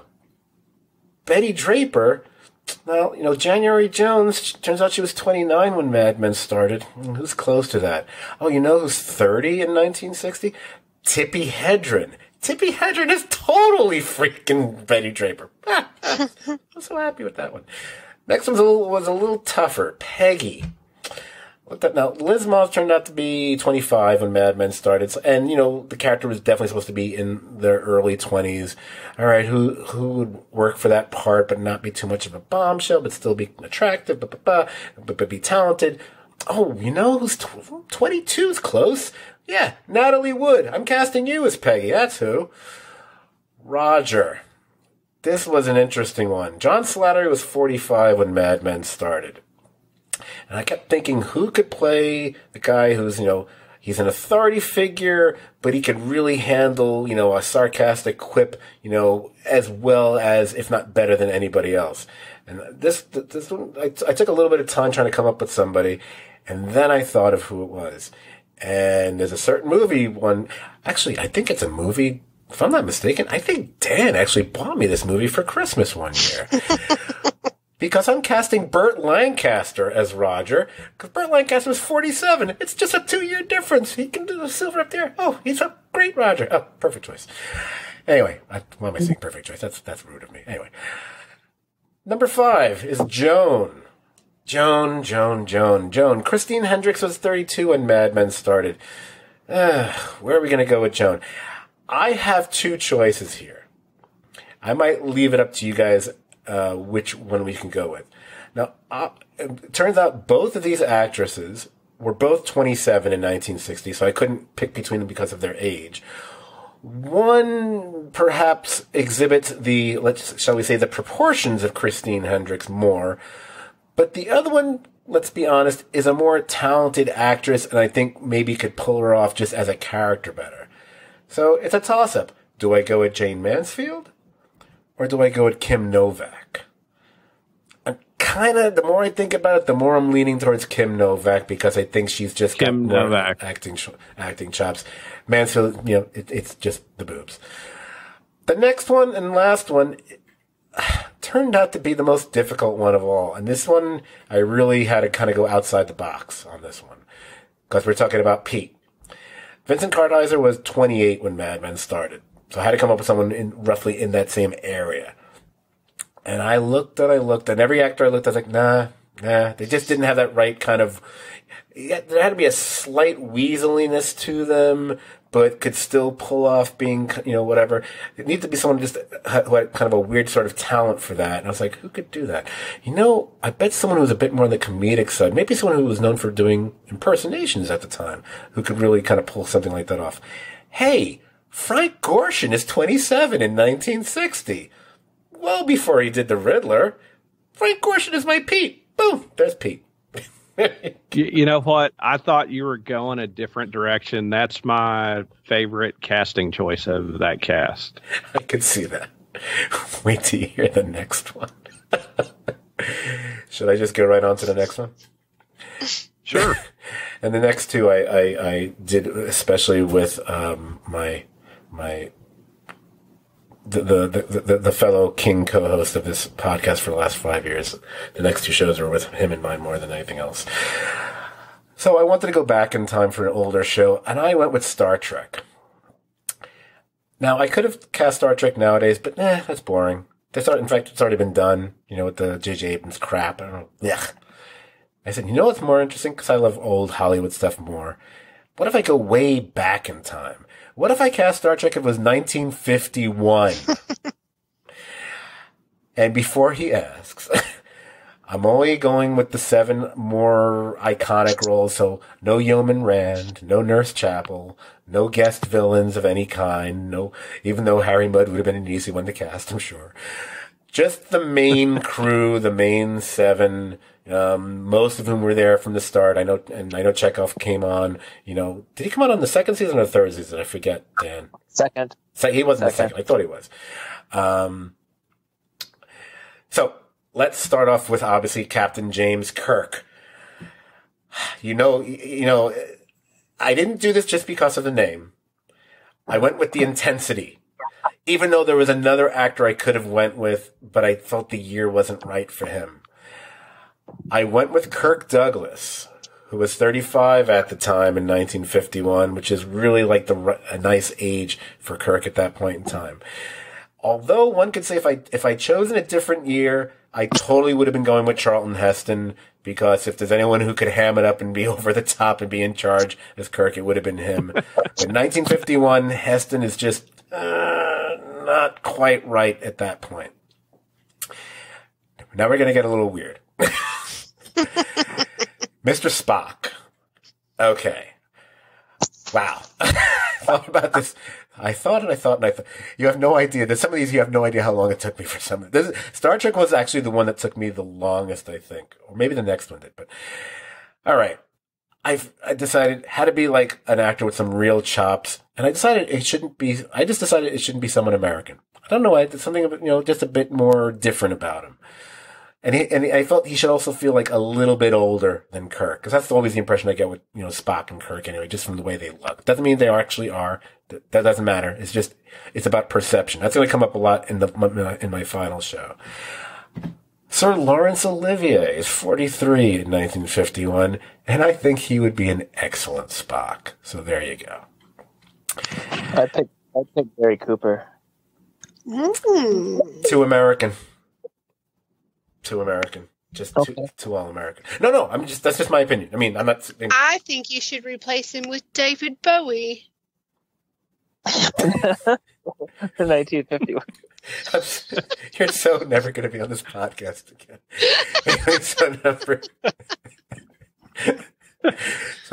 Sorry. So my next one. Apologies. My next one is Bones, or Dr. McCoy. Someone who's actually turned out to be the same age as Olivier at that point in time. And again, McCoy always seems to, just because of DeForest Kelly's face, I guess, always seems to play a little bit older than he actually is. So I figured, okay, he should be a few years older than Kirk. And I went with Jimmy Stewart for McCoy, because there's something about an old country doctor I thought he could really do at that point in time. I could see him doing the lines about, I'm a doctor, not of this or that or the other thing. Scotty was tough. Scotty was a hard one. Scotty was difficult. I did research. I couldn't, and I'm the idiot who was actually looking up Scottish actors, even though frickin' James Doohan is not Scottish remotely. But I even tried that. And then I looked and I was like, let's give it to a really good actor who also, because Scotty, obviously it's a dramatic show, but there's something that's slightly comical about him, his little bits that he would have all the time. So I want someone who's a dramatic actor who could also handle that and was diverse enough to handle the accent without a problem, which really kind of cuts out most American actors of that era. They weren't known for doing accents. If you're going to get an accent, you got to go British, basically, at that point in time, with very few exceptions that I can't think of off the top of my head. So number 4, Scotty, he wasn't a sir yet, but it's Alec Guinness. He's 37. At that point in time, he's doing movies like Man in the White Suit, Lavender Hill Mob. It just seems like, he would be a really excellent choice for that part at that point in time. Uhura, kind of, I hate to go obvious, it was a little difficult, but Lena Horne. It's actually it was right around the same, very close to the same age as Nichelle Nichols, just maybe a couple years older. So that is my Uhura. Sulu, well, trying to be, keep it the right, whatever. Even though again, who cares if he wouldn't be part of an American series, whatever. Neither would any of these guys. Doesn't matter. That doesn't matter. Toshiro Mifune is Sulu, and if I mispronounce his name, I apologize. But he's a little bit younger than everybody else at this point in time, which is about right, because Sulu is actually a little bit younger than your main cast members at that point in time. And then that leaves us with Chekhov, who is considered the youngest cast member. That was his whole thing when they brought him on. So I said, okay, it means I got to find someone who's more like in their 20s at this point in time, late 20s, something like that. And Chekhov, yeah, kind of a goof, especially with that accent. Who would be young at that point in time who could handle doing a goofy accent that would be kind of fun to watch on screen? Hey, you know who's 26 in 1951? Peter Sellers. Peter Sellers is my Chekhov. There you go. Ooh, that's good. Now, can I make yes. one casting suggestion? Oh, absolutely. I'm sure. I think for Kirk, I think he's the right age. I would have went with Robert Mitchum. I love Robert Mitchum. I know Dan loves Robert Mitchum. The reason why I wouldn't go Robert Mitchum, there's something about, he has a certain laconic style about him. And Kirk is so, he's so intense. And that's something I think of with Kirk Douglas. There's a certain intensity to him all the time because he's got that kind of seething kind of quality to him. I do like it. I love the idea of it. I'm not saying, it's a cool choice. It's just, that's why I wouldn't have gone with someone like Mitchum. But I can see Mitchum can do, the wild stuff and funny stuff too. So I think, he's got enough range. I mean, he's not an obvious choice, but I think he'd be able to pull it off well. I think he'd pull it off. Also, Kirk, to be honest, as good an actor as Kirk Douglas is, Kirk Douglas can also be a big fucking ham. And that's the other reason I also picked him. I don't think of Mitchum quite that way myself. But hey, no, Mitchum is a good choice. I'm not saying it's a bad choice. It's not, it's not like the whatever. Okay, so I was only going to do 3. That was going to be it. And then I had a phone conversation with someone a few nights ago. Friend of mine, actually someone who appeared on I keep forgetting. She actually appeared on the podcast once during that. That horrible 8th season of Game of Thrones. So I should actually name her. I was on the phone with Tiffany a few nights ago. Ah, Tiffany. I like her. Yeah. She usually agrees with me and recognizes my amazing sense of humor and legendary charm. So anyway, we're having this conversation, and I was telling her about this idea, and she really surprisingly thought the idea was cool. She was like really into it. I was telling her about the Better Call Saul and Star Trek, whatever. And then she said, those are really good ideas. She does. I think you should do another one. I think you should do a comedy. And I was like, comedy? I wasn't going to do a comedy. All right, I'll think about it. And, thankfully I wasn't going to do WKRP because I thought about it and I thought about it and I thought about it some more. And then I realized, because she asked me, and because Dan is the co-host, the main co-host for many years here, there's a certain comedy show which I know is both. If it's not your favorite, it's your second favorite. It's also one of her favorites. I remember watching with her and her falling asleep and binging it any number of nights. So I'm going to recast Frasier. Frasier proved to be a major challenge, especially when you're dealing with the fact that you have actors when the show started who turn out to be a little younger than I actually realized they were, because maybe I always think of them being older. Kelsey Grammer when Frasier starts is 38. I just never think of Frasier being 30. I just automatically have Frasier in his mid-40s just from the get-go. That's just me. It doesn't mean anyone else thinks of him that way. But it just became difficult to really match up the ages to all these characters. It just became, I had to kind of play a little fast and loose here and there. So then I had to pick a year. And here's the thing. I knew who I wanted as Frasier Crane from the get-go. Everything is going to have to be built off who I need to have as Frasier Crane. Which meant, 65 is old. 1965 is old. 1960 is even older. 1951 is even older.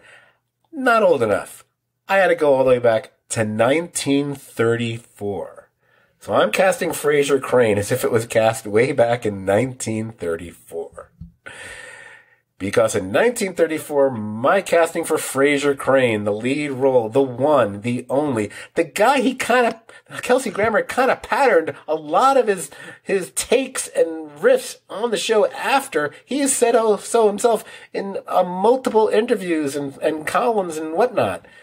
Jack Benny is Frasier Crane. Jack Benny is 40 years old in 1934. Boom. There you go. And then you had Niles. Excellent. Niles is what creates the dilemma here. Oh, my God. I had one actor who came to mind. He was an icon in his own right. He's actually a few years older than Jack Benny, which kind of like, oh, no! So then that made me think about another one who's maybe not known for comedy, but he's got a certain effete quality like David Hyde Pierce. He's maybe a year older, but, he could play younger. Look at it. There isn't enough of an age difference between Mahoney and his two sons, but he plays their dad, so you can't be too married to the ages here. And then I come up with another. Then I thought of the perfect actor, but he was only 24 in 1934, so I couldn't use him.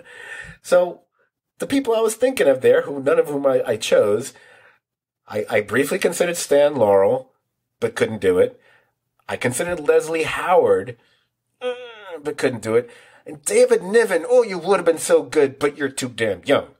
And yes, for fans of old Hollywood, I did even consider George Sanders, but he just wouldn't be physically Right. Because George Sanders was just too big a guy. It just wouldn't look right. You need someone who's smaller. And then it hit me. He could play Gil Chesterton. Oh, I have, no. Oh, wait, Dan, wait. Because I did cast Gil Chesterton with the most perfect actor possible. Trust me. Sweet. If there's one casting I think you will agree with me here, I'm pretty hopeful that will be the one. You might disagree with a bunch of others. Anyway, Niles, it hit me. Because think about Niles, you think about the refined style, and how he always exhibits, really some amazing physicality and grace, even in the most ridiculous of circumstances. You need someone who's got that light touch, got the likability, and also could really probably play off Benny well. And it turns out an actor who years later always looks older than he actually is. He's actually 5 years younger than Jack Benny in 1934, which is within the same difference between Kelsey Grammer and David Hyde Pierce. So guess who's playing Niles? It's a guy named Fred Astaire, who's 35 in 1934. I just kept thinking about it, like, I really want to see the show now because I think that would be amazing.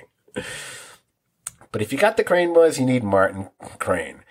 Again, had to play really fast and loose here because of, the age difference between Mahoney, Grammer, and Pierce wasn't quite right. So you have to pick someone who might not necessarily be the right age as far as what he would be as a real father, but someone who looks like they could play older. So I kept thinking about it, and then I'm thinking, wait a minute, oh my God, I forgot. I'm in the 1930s. The one thing about the 30s and 40s is you got a treasure trove of some of the greatest, most fun character actors of all time. And there's one I thought would really be a nice choice for Marty Crane. Someone who could be occasionally crusty, but lovable. Someone who would be a perfect choice for a retired police detective. Good Lord. And Dan, I know you know who this guy is, because I'm going with James Gleason. James Gleason, who would have been 53 back in 1934, the same age as John Mahoney when Frasier started in 1993. For anyone out there, if you don't know who James Gleason is, no, I'm not talking about the stupid kid from Game of Thrones. We're talking about an actor back in the 30s and 40s. Go watch. I'll give you 2 movies to watch because a couple other actors we're going to hear about show up in these movies too. Go watch Here Comes Mr. Jordan and Arsenic and Old Lace. 2 great, fun, old movies, and a great array of comedic character actor talent is in both of those movies. Time to turn to the women. Daphne Moon. Oh, boy. Super tough. finding a British actress who would be even close age-wise, it was really it proved to be impossible. It just, for at this point in time, trust me, go back and look. Who are you going to put? Agnes Moorehead? No. So it was just insanely difficult. And yes, I will confess, there was like a brief hot minute I was tempted to put Ginger Rogers in the part, but no, I'm not going to do that. There's a lot of great actresses of this era. You could toss 10 names in a hat and pick any one of them who could pull off, a semblance of a silly British accent. But then I thought of someone who had there was a certain quality about her that I thought could work for Daphne in a 1930s version of the show. And I am going just a little bit outside the box with an actress named Irene Dunne. She's actually roughly the same age as Jane Leeves when Jane Leeves took the part for Frasier. And she's just got the right amount of both moxie and class to pull off the Daphne character. I'm going to guess most of the listeners have either never heard of her or maybe they've heard the name, but they can't think of a movie. I would suggest you go find your TCM, which is, I think, on HBO Max. You can find all the Turn to Classic movies there. And check out some classics like The Awful Truth with Cary Grant. Or My Favorite Wife with Cary Grant. Or Penny Serenade with Cary Grant. Apparently she just co-starred with Cary Grant a whole lot. So I feel like Cary Grant. You'll like Cary Grant.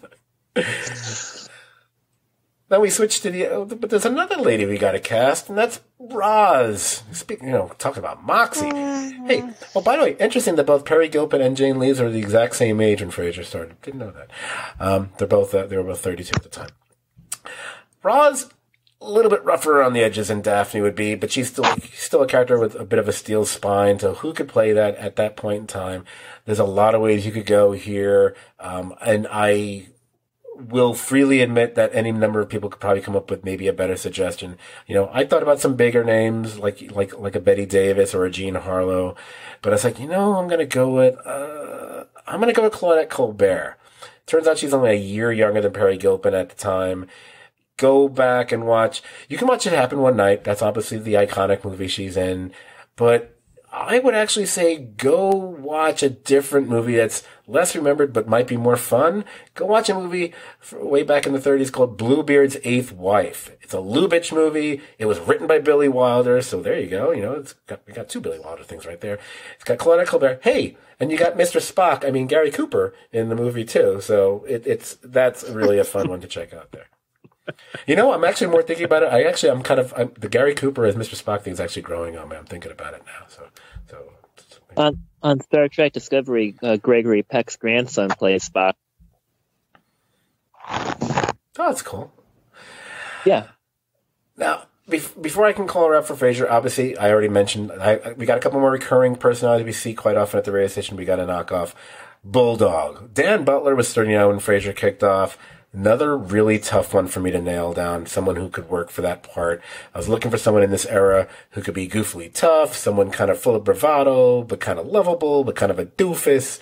And then I went, 1934 to the guy I would have picked. Oh, it turns out he's 39 in 1934. An actor who everyone knows him for one role and one role only, and who cares? That's good enough. I'm going with Burt Lahr as Bulldog. So you get a lion playing a bulldog. Kind of cool. I almost forgot about the Kenny character, Dan. I have to admit, maybe because Kenny was never one of my favorite characters on the show. He kind of totally slipped my mind. So I was trying to think of an actor who had the same, shall we say, physical nature as the actor who played Kenny, Tom McGowan. Tom McGowan was actually 35 when the show started, but he didn't appear for 5 years. So he was actually 40 when his character debuted. So you're looking for an actor more in that age range. And this was, again, really difficult, especially because I was really trying to go with someone who had a certain body mass. And a lot of the character actors, the heavier set ones, are just too damn gruff to play a character like Kenny. And then I thought back to when I was having the problem casting Niles, who I was thinking of for him, and I mentioned Stan Laurel. And I realized, hey, Oliver Hardy could play Kenny. And, oh, look at that. The age. He's right there. He's 42. He's only 2 years older. Boom. Oliver Hardy is Kenny. Gil Chesterton. Okay. Now, the actor who plays Gil Chesterton on the show, his name is Edward Hibbert, and it turns out he was also like in his late 30s when he took the role. There's another character like, did anyone think Gil was only in his late 30s? He's another one who seems way older than he actually is. So I went with an actor who's a little bit older than that at the time. But, oh my God, I can't think of a better choice to play Gil Chesterton than Edward Everett Horton. He is Gil Chesterton. It's just, it's beyond perfect. It's just, so good. And also, those movies I mentioned earlier, Here Comes Mr. Jordan, Arsenic and Old Lace, Edward Everett Horton's in those too. He also narrated all the Fractured Fairy Tales on Rocky and Bullwinkle for animation fans out there. Oh, by the way, I didn't forget about Eddie. It's the 30s. Asta is going to play the part of Eddie from the Thin Man movies. Sorry, Toto. Thought about you. No, Asta. And if I find out right now that they're the same dog, I'm going to kill myself. I stole it. And he's in the Awful Truth with Irene Dunn too. So there's that. There you go. And that's as far as I went with it. I did not cast Lilith.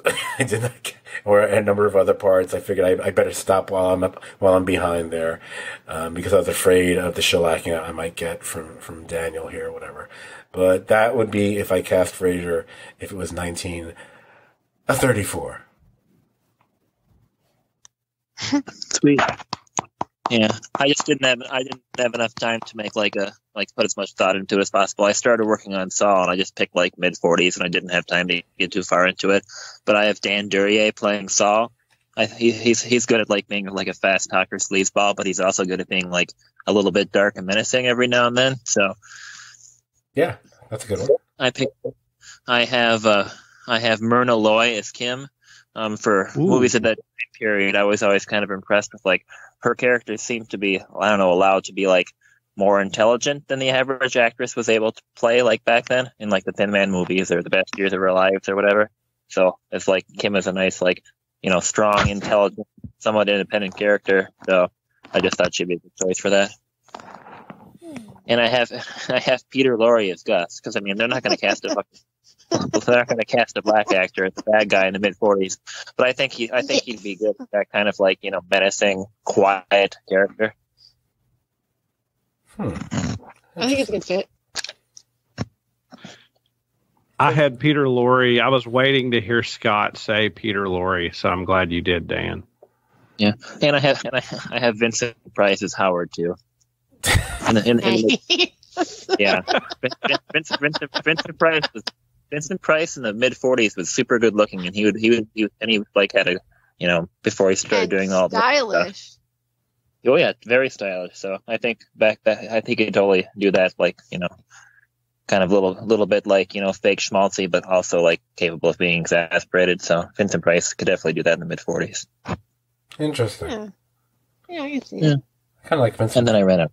I think I like Vincent Price. I think I might like Vincent Price as Chuck. Yeah, well, he'd be a good Chuck, but he'd be too young back then. True. Well, but we're playing with time because Myrna Loy, once he hit the 40s, she was playing moms at that point which is unfortunate. I actually like the idea of giving her a role like Kim Wexler just to rescue her because she went from being cool Thin Man movies to all of a sudden 2 years later, we're just going to cast you as the matriarch in Moms from this point on. And I love Myrna Loy. It's that she's the example of this is why Hollywood will suck no matter what era, but it really sucked back then as far as how they treated their actors. They just nah, you're a mom now. That's all you get to do now. You don't get to play anything else. And now your role is mom. Yes. Well, I didn't put any massive detail into it as far as considering the age of the actors. I kind of took a different direction with it, and I decided to take an entire cast from one show and replace it with an entire cast from another show.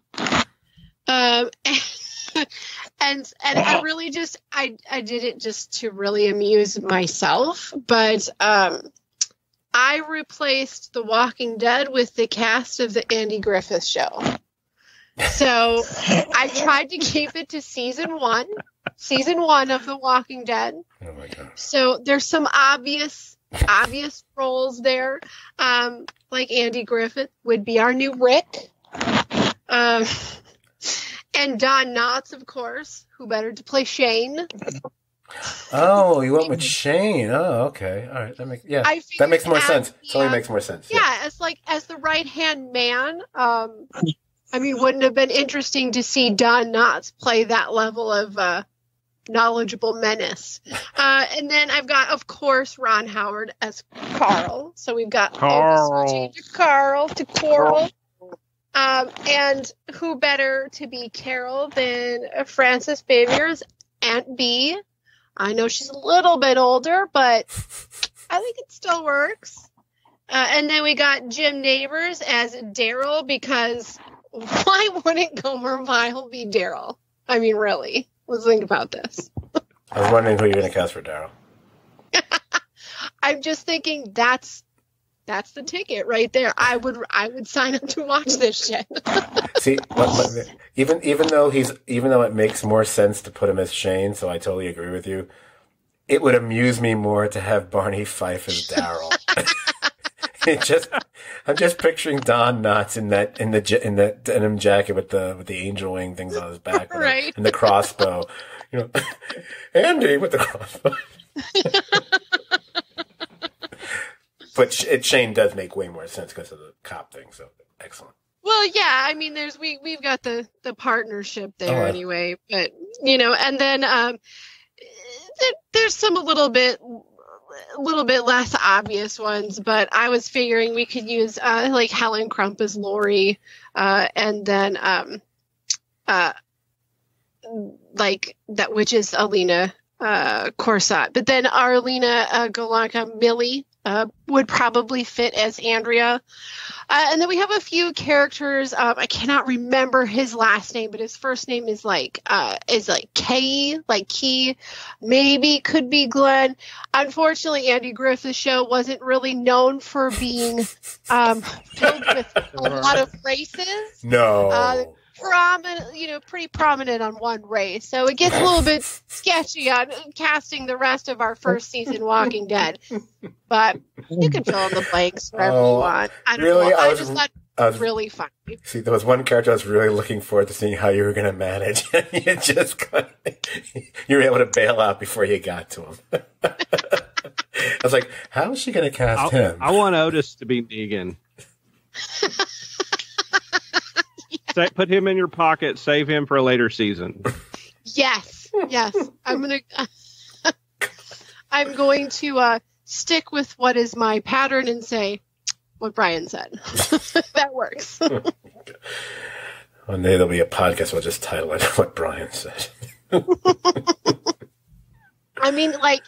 He is really obviously right. Like 99.99% of the time, we could all just Get rid of the "what would Jesus do" shoelaces. Replace them with insert "Life on Mars" burn. Here it comes. Go ahead. Pretty much. Let me have it. The Life on Mars thing kind of made that go away for me. I'm sorry. We could it's the Game of Thrones. The fireplace episode being the greatest episode of all time thing. That I could live with that. And there was some other and Ozark not being a top tier show. I could live with that. But Life on Mars, American version. That's where it ended. That's the end all. Well, let me say that the first two statements are a little bit exaggerated, but the third one I own, and I add that to the list of the of me putting that around my neck and you ringing a bell and saying shame from now on. So just wait.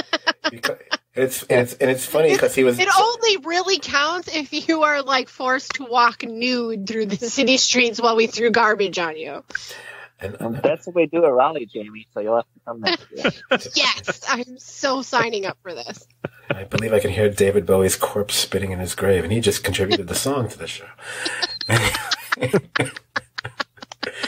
First, you mentioned me being in 1951, and you keep bringing up that horrible version. Anyway. Alrighty then. Oh, well, you look at that. Oh, look at that. 2 hours plus. Just like I knew it was going to be. Hell, my fault. All right. So Jamie, that's brilliant. I'm so happy you did that. I mean, that's in some ways, I think that's an even better idea, just to switch casts. Because while you're talking about all these Andy Griffith characters on The Walking Dead, in my mind, I've also put all the Walking Dead characters on the Andy Griffith show. So they just switch places. So we're kind of leaving that out. So I'm picturing, and you know what? They have had a Walking Dead episode in black and white, so we've already got them. They have, in fact. So you can see Rick and Carl or Andy and Opie, walking to the fishing hole. Yep, I can see it. But there have to be but there will be zombies on the Andy Griffith show as well. So just because they have to bleed over, Anyway. Yeah, there's no way we can avoid that. It has to be done. Yeah, they're just going to show up on every show. So. All right. Okay. So that kind of covers what I think we wanted to talk about here. We've got some stuff in the hopper coming your way podcast wise over the next few weeks. Well, the one thing I think some people will be excited to hear about, even though hopefully it will be released within 24 hours or less of this podcast because we're kind of running out of time. Dan and I will be doing a podcast about WandaVision. Dan, with his Marvel acumen, should be, in full throttle power for that one. That should be pretty awesome. I'm very much looking forward to that podcast, Dan. I think it's going to be so much fun. And I think we need to get it out there quickly because I think the next episode, all the things that I think we want to speculate about or talk about, all the theories, we're all going to find out on Friday anyway. So I want to get it out there before that happens. Even if it's only out there for a day, I still want to, it's got to be out there. By the way, I think I heard the final 3 episodes are all going to be an hour long. I think I read that on a Facebook page somewhere today. And I was like, oh, that's interesting. So I wonder if the credits will be twice as long too, because the credits are like 9 minutes for that show. We will also be resuming finally the greatest TV drama episodes of all time countdown. I believe, as I think I mentioned earlier in the podcast, the next one is an episode of Buffy titled Hush from season 4. And yes, we will at least spend a few minutes talking about the Joss Whedon situation because I guess there's no way to avoid it. So we'll just nip that sucker in the bud before we get into the actual conversation about the show itself. And that's pretty much it. We're going to kind of finish up the countdown for the rest of the year, throughout the next, several weeks. And as far as what we do after that, I do have an idea. It's been in my mind for a while now. I have not told anyone else on this podcast about it. And I'm not going to tell them now. But it's and in fact, it's a kind of obvious idea. And I feel it's something that won't be too time consuming. And people can rotate in and out as they see fit. Whoever wants to, if all 1, 2, or all 3 of you want to do it at any time, it's up to you guys. But you'll find out about it. I'll probably reveal that probably either the end of March or the beginning of April. That's when it would make sense for me to say what it is. Really, really smart people might be able to figure it out, but I'm not saying what it is here. I think I might have given one too many details away, but whatever, you'll figure it out. But then there'll be some other fun things that we'll come up with over time. Obviously COVID has impacted a lot of shows. Better Call Saul is probably not going to be back until next year at this rate. Man, COVID is the pits. Yeah, it sucks, man. So the idea I have in mind, if nothing else, it should be a nice time, a lovely time filler for the next who knows how many weeks. I will say many. If we do it. Maybe I'll pull my idea back. We'll see. That's about it. I think there's any other ideas. Oh yeah, I think I want to contact Jason And if he ever wants to do a catch up on Marvel and DC crap outside of WandaVision, of course, just because I feel bad because we haven't talked about DC stuff with him in a long time, I kind of wouldn't mind inviting him back over the spring. So we should do that. And that's about it. Before I start wrapping up, is there anything you guys want to say before we get to the ending here?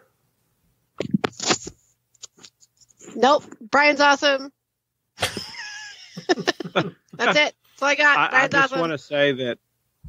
Go ahead, Jamie. No, you're fine. Yeah, go ahead, Jamie. I was just going to say fine. I'm being an ass. This is the first time in a long time the four of us have been together, and it's good to be together and talk. There's a lot that's went on in our worlds and a lot that's going on in the world. And I look forward to tonight to just talk and talk about fun stuff.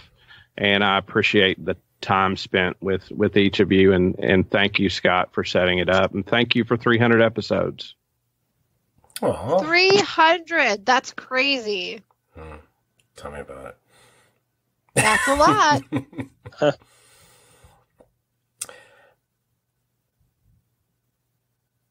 Wow. Can't pay for that kind of fanfare. You see, you'd think after 300 podcasts, I wouldn't stop thinking. I'd be like, oh, he'll jump in and say, no. Why would you think that? It's never happened. Because we're all like, I don't want to step on anybody's toes. No, that's all. It's just manners. This is what manners looks like. This is what manners sounds like. Oh yeah, we'll have a conversation about manners another time, young lady. But manners. Listen, I dropped out of charm school. Okay, I tried. Serenity now. Alrighty then. So if y'all out there, if you enjoyed this podcast, you would enjoy hanging out on our podcast page as well on Facebook.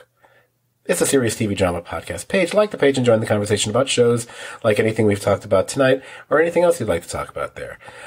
You can, I wish I had written all this down in front of me because I'm trying to remember all the things we do now. You can also find us on Apple Podcasts, where you can subscribe to our feed as well as rate and review us there. You can find our entire archive of, good Lord, 300 podcasts at stvdpodcast.podbean.com. And you can follow us on Twitter. Our handle there is at STVD Podcast. That's STVD as in Serious TV Drama. So, I guess I will, Dan, whether it be something funny or not, is there anything you want to say before I wrap things up here? Daniel? No, I think we got it all. I think we got it all covered. Okay. All right. Oh boy. All right. So, I'm probably going to get a little serious here. So just warning you in advance. So, mute your mics or whatever. Deep breaths. Yeah. Deep breaths, everybody. Stop laughing, you fucking lush. JB. Good Lord. All right. So, first of all, I wanted to obviously thank First, whether he's been here as much in recent weeks or months or not, doesn't matter. I've said it before. I'm saying it tonight. Even no matter how snarky I ever seem to get with him, whatever, Dan is the reason there's a podcast to begin with. And I owe him all that and more. So I'm glad he was here. I'm glad whenever he's here, believe it or not, no matter how I seem to act. There is no STVD. He's not just the D in STVD. He's so much more than that. And when we actually get rolling on something, I think it's podcast gold. So that's why I'm excited to do WandaVision with him. And I'm excited that we are still doing this after 300 episodes. Whether your appearances are infrequent or not doesn't matter to me. I just want to make sure that's clear. More so than anything else. At the same time, Brian and Jamie have, more than stepped up to the plate over the last year, and even before that with, their contributions to this podcast, co-hosting any number of them. And,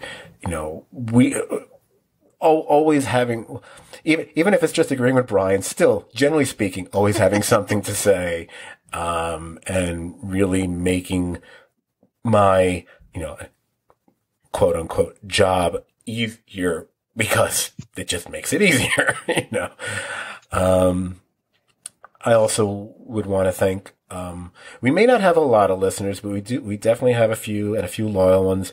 It may not seem like we get that much feedback when you look on our Facebook page or elsewhere, but I actually do get messages from time to time, even in the last week, from, a number of folks who do listen. And every once in a while we actually get a new listener whom someone reaches out to me and contacts me. It's very strange, but it happens. So I am appreciative of that. And, it's one of the reasons we are still doing the podcast. We may not have thousands of listeners, but at least we have a few that are very loyal and make it worthwhile to do this. So I wanted to thank everybody out there. Oh boy. Okay. And finally, the last thing I'm going to decide to say here.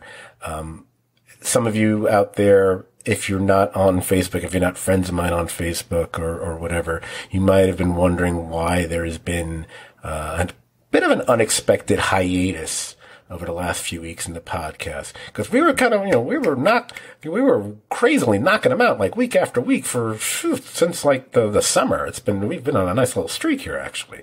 And all of a sudden 3 weeks or 3.5 weeks or whatever it's been. And, with radio silence. And we had actually planned to record a week ago tonight, and we were unable to. That's because we've had many human contributors to this podcast. We've also had a few non-human contributors to this podcast. Both Dan and myself, we have had cats who have appeared briefly. My cat seems to have appeared a number of times over the last few years, sometimes to my chagrin or to my annoyance, but to everyone else's delight, apparently. But I believe Dan used the phrase podcat, and my cat Dude was definitely a podcat who appeared, excuse me, a number of times on this podcast. I think even a fairly recent one, if I'm not mistaken. Can't remember which one it was. One with Colleen or Court. Can't remember which one it was. Anyway, we were going to record last Tuesday, but unfortunately, that was the night that Dude actually passed away. And, so we kind of had to delay it for a week, but, it's been tough. Because, being a single dude myself, it's just me and the cat. So losing, the one other occupant of this house has been kind of difficult for me, I would say. Dan? I liked him. He was friendly to me when I spent a couple nights at your house back in 2013, and he hung out with me when I slept. At least until like the stupid New York City jackhammers woke me up at like 6 a.m. for no fucking reason. Cause it's like literally a TV show in New York City all the time. But he hung out with me, and then he bit me once too because I decided to pet him. Because it's okay to pet him sometimes. No, don't fucking pet me right now. Yeah, that bite actually bought him a few extra years in this house, quite frankly. So it's like I was gonna put you out, but you don't chase toys, but at least you bit Dad, so you have that going for you. It was just, again, it happened, it had been going on for a number of weeks, and that's why I was kind of like putting off when we were going to record, because it was like kind of a day-to-day kind of a thing. So that's what happened, and that was the reason for the delay. And, I'm other than my mini kind of emotion there for a second there, things have been okay here. Although the weirdest thing happened today. That'll be my last anecdote for this podcast. And so I don't care how long it is right now. The day it happened, or night it happened, when I got home, I proceeded to pretty much clean the house, and take out all the different things, the cat dishes, kitty litter panel, that kind of stuff. And over the next couple days, you always will find that other thing that, oh, I gotta throw this out. Oh, here's an old scratching post I forgot about. I gotta throw this out, whatever. And you clean. I vacuumed for the first time in a year, just went, whatever, just pretty much almost practically sterilized the house, I thought. So then today I go into the living room, which is where I usually sit to do my, to work during the day as well as watch TV or whatever. And I have a couch, which is it's a dark blue color, right? And I had defuzzed that couch. Well, I always did anyway, but I especially did after Dude had passed, because, trying to get rid of all the cat hair and everything like that. It wasn't encrusted, but I got rid of it, whatever. It's clean.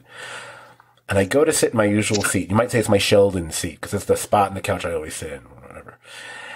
And I'm not kidding. There was a white whisker, and it wasn't one of my whiskers, on the couch cushion. It was a cat whisker, clearly a cat whisker. And I just stared at it for, I don't know, at least a good minute or two. And I picked it up. And I couldn't throw the damn thing away. I couldn't do it. I literally just went over to one of my shelves. I just kind of put it on a shelf, which makes no sense, I suppose. I don't know. But it was just kind of a weird thing. I don't know what to make of it. I'm not saying it has any kind of meaning or anything like that. It was just kind of, I practically sanitized this place. And then in the middle of, you just seen this one little white whisker kind of, and I got a little sad. I will admit, I got a little teary, but, that's kind of, and it kind of made me think, I should mention something about it on the podcast. So, like I said, I felt he's appeared on the podcast enough times to warrant a mention. So there you go. So, Well, I will say, Scott, that dude probably sent that whisker to you as a message of don't get too comfortable in your seat, but that he's okay. But just remember, that don't get too big for your britches. So, but dude was cool. Dude talked, I think, on Perry Mason a couple of times. I think one night dude talked quite a bit. Yes, and he did. But in honor of Dude, the Dude was a great podcat, and you were a great owner, and we've all had a rough 2020, and now it's a rough start to 2021. But doing stuff like this has helped make it better. So I consider you all more than just friends, and although we don't see each other, we stay in touch, and I love all of you. I love our listeners, and thanks for everything. Yep, I'm gonna. No jokes aside with the agreement in Brian, but truly, I know what it's like to have somebody around for all those years that you love, and they depend on you, but you don't realize how much you depend on them until they're gone, and it sucks. So it is a very important part of being a human, is to realize how much you depend on the things that depend on you. And it is a great lesson to carry with you until you meet somebody else who needs to depend on you. And someday it might happen, and when it does, you'll be ready for it, and you're a better person because he was there, and you are a better person because you could be there for him. So take everything you can that he brought to your life and his purpose in it, and use it to do even better things the next go around, and find yourself blessed, because we don't all get to have true love. And when you have a relationship like that, that's true love. You don't have to have it, but it's there, and it's an equal love, and it's real. So take that for what it is. Getting kind of mushy, but those are the best friends. Those are the best friends in life, and those are the moments that make you human. So as painful as it is, take a minute to enjoy it, because that's what ties you to Earth. He is a really good cat, and he had an awesome meow, and he made me laugh every time he would interrupt us. And Yeah. I'm glad he existed for those moments, if anything else. And use his memory to serve somebody else. Huh. I agree with Jamie. How